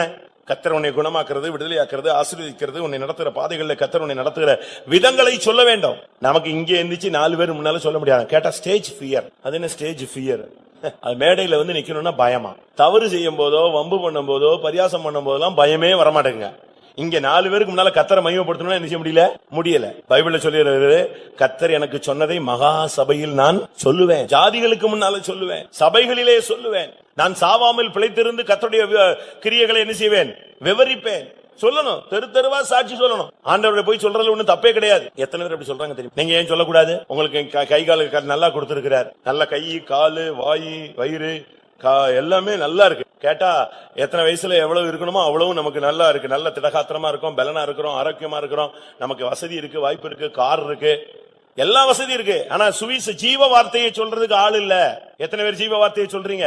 அந்த ஜீவனை பத்தி எத்தனை பேர் வெளியே போய் சொல்றீங்க? அந்த ஜீவன் ஒளியா இருந்தது, அந்த ஒளி மனுஷருக்கு ஜீவனா இருந்து ஒளியா இருந்தது. எத்தனை பேருக்கு அதை சொல்ல முடியும்? யோவான் 1:2 பாருங்க, அதை குறித்து நாங்கள் சாட்சி கொடுக்கிறோம். அந்த ஜீவன் வெளிப்பட்டது, பிதாவினிடத்திலிருந்தும் எங்களுக்கு வெளிப்பட்டதுமான நித்தியமாயிருக்கிற அந்த ஜீவனை நாங்கள் கண்டு அதை குறித்து சாட்சி கொடு. இயேசுவை பத்தி போய் சாட்சி சொல்லு. அடுத்து 1 யோவான் 1:5 அவரை அறிவிக்கிறதே எங்களுடைய விசேஷமாக இருக்கிறது. நீங்க போய் அந்த ஒளியை, அந்த ஜீவனை, அந்த வார்த்தையை நீங்க சொல்லணும். போய் சொல்றதுல ஒண்ணும் தப்பே கிடையாது. ஏத்துக்கிடாட்டா போறான். சொல்லுங்க. உங்களுக்கு ஒரு 5 நிமிஷம் டைம் கிடைச்சா அதுல இயேசுவை கொண்டு வந்துடணும். டீச்சிங்கா உள்ள கொண்டு வந்துடணும். ஒரு சான்ஸா சொல்லிடணும். ஒரு சான்ஸ் கிடைச்சா போதும். அந்த இடத்துல கர்த்தரை நீங்க பஞ்ச் பண்ணணும், அழகா வெளிப்படுத்தணும். இன்னைக்கு எத்தனை பேர் இன்னைக்கு கர்த்தர் உங்களுக்கு கதவை திறப்பார்? உங்களுக்கு கொடுக்கப்படுற வாக்குத்தத்தம் அதுதான். உங்களுக்கு கதவை திறப்பார்.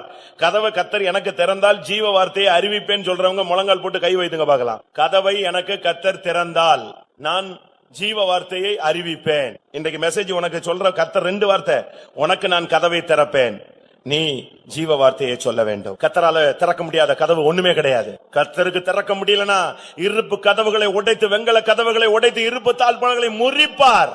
கர்த்தருடைய வார்த்தை அது கேதுரு மரங்களை முறிக்கும், அஸ்திபாரங்களை அசைக்கும். ஹல்லேலூயா. கர்த்தர் உனக்காக கதவை திறக்க சிறைச்சாலை அஸ்திபாரங்களையே அசைப்பார், எரிகோவின் மதில்களை உடைப்பார். ஆமென். ஹல்லேலூயா. ஒரு 2 நிமிஷம் எல்லாரும் ஒப்பு கொடுங்க பிரியமானவர்களே. எனக்கு ஒரு பெரிய விசுவாசம் உண்டு. இந்த கூட்டத்தில் அநேகருக்கு கர்த்தர் கதவை திறக்க போகிறார்.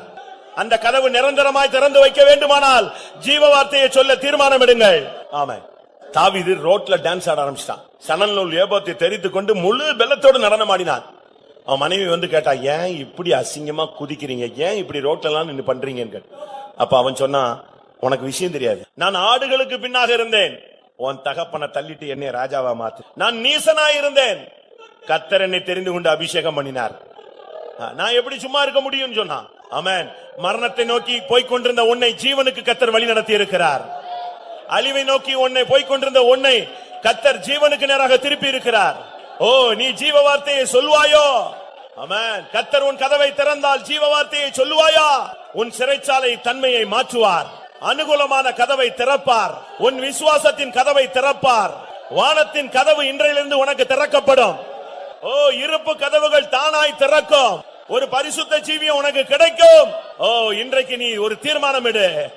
ஜீவ வார்த்தையை சொல்லுவேன் ஆண்டவரே, ஜீவ வார்த்தைக்கு சாட்சியாய் சொல்லுவேன். நான் கண்டதை சொல்லுவேன், கேட்டதை சொல்லுவேன், அனுபவித்ததை சொல்லுவேன், இயேசு என்னை ரட்சித்ததை சொல்லுவேன், அழைத்ததை சொல்லுவேன், அபிஷேகம் பண்ணினதை சொல்லுவேன். ஆமா, நான் திரும்பவும் கேட்கிறேன், 2 காரியம் தான். கர்த்தர் கதவை திறப்பார், நீ ஜீவ வார்த்தையை சொல்லுவாயா? நீங்க வாலிபர்களா இருக்கலாம், வயதுபர்களா இருக்கலாம், யாராக இருந்தாலும் சரி. நான் ஒரு காலத்துல பிரசங்கம் பண்றதுக்கு ரொம்ப பயந்தேன். வெளியே போய் சொல்றதுக்கு ரொம்ப யோசிப்பேன். சபையில மட்டும் நான் நல்லா பிரசங்கம் பண்ணுவேன். ஆனா வெளியே என்னால பிரசங்கம் பண்றதுக்கு சுவிசேஷம் சொல்ல தெரியாது, உபதேசம் பேச தெரியாது. இப்படி எல்லாம் குழம்பிக்கிட்டு இருந்த காலங்கள் உண்டு. ஒரு காலத்துக்கு பிறகு கர்த்தர் சொன்னார், தெரு தெருவா நீ சொல்லி முடிக்கணும், ரோடு ரோடா சொல்லணும். அதனாலதான் கிடைக்கிற வாய்ப்பை நான் சமயத்தை நான் பயன்படுத்திக் கொள்றது எதுக்குன்னா, நல்லா இருக்கும் போதே கர்த்தருக்கு முடிந்த அளவு சுவிசேஷத்தை சொல்லிடணும், தேசங்கள்ல சொல்லிடணும். ஆமென். கர்த்தர் உனக்கு அப்படி ஒரு வாய்ப்பை கொடுக்க போகிறார். அந்த இஸ்ரவேலின் சிறிய பெண் அந்த நாகமானை திருப்பினது போல நீ நாகமான் போன்ற ஜனங்களை திருப்புவாயோ? ஆமா. கர்த்தர் எனக்கு கதவுகளை திறந்தால் நான் ஜீவ வார்த்தையை சொல்லுவேன். அந்த ஆளுங்களை மட்டும் நான் இப்ப பார்க்க விரும்புகிறேன். சிறைச்சாலை கதவை திறந்துட்டு கர்த்தர் சொன்ன ஒரே வார்த்தை, நீங்கள் ஓடி போங்கள் என்று சொல்லவில்லை, இந்த ஜீவ வார்த்தையை சொல்லுங்கள். சொல்லு. சபையை பத்தி பயப்படாத, சொந்தக்காரங்களை பத்தி பயப்படாத, சமுதாயத்தை பத்தி பயப்படாத, ஜாதியை பத்தி பயப்படாத, கிராமத்தை பத்தி பயப்படாத, குடும்பத்தை பத்தி பயப்படாத, மற்ற நண்பர்களை பத்தி பயப்படாத. உனக்கு கிடைக்கிற சமயத்துல இந்த ஜீவ வார்த்தையை சொல்லு. கர்த்தர் அதுக்குரிய ஒரு அபிஷேகத்தை தருகிறார்.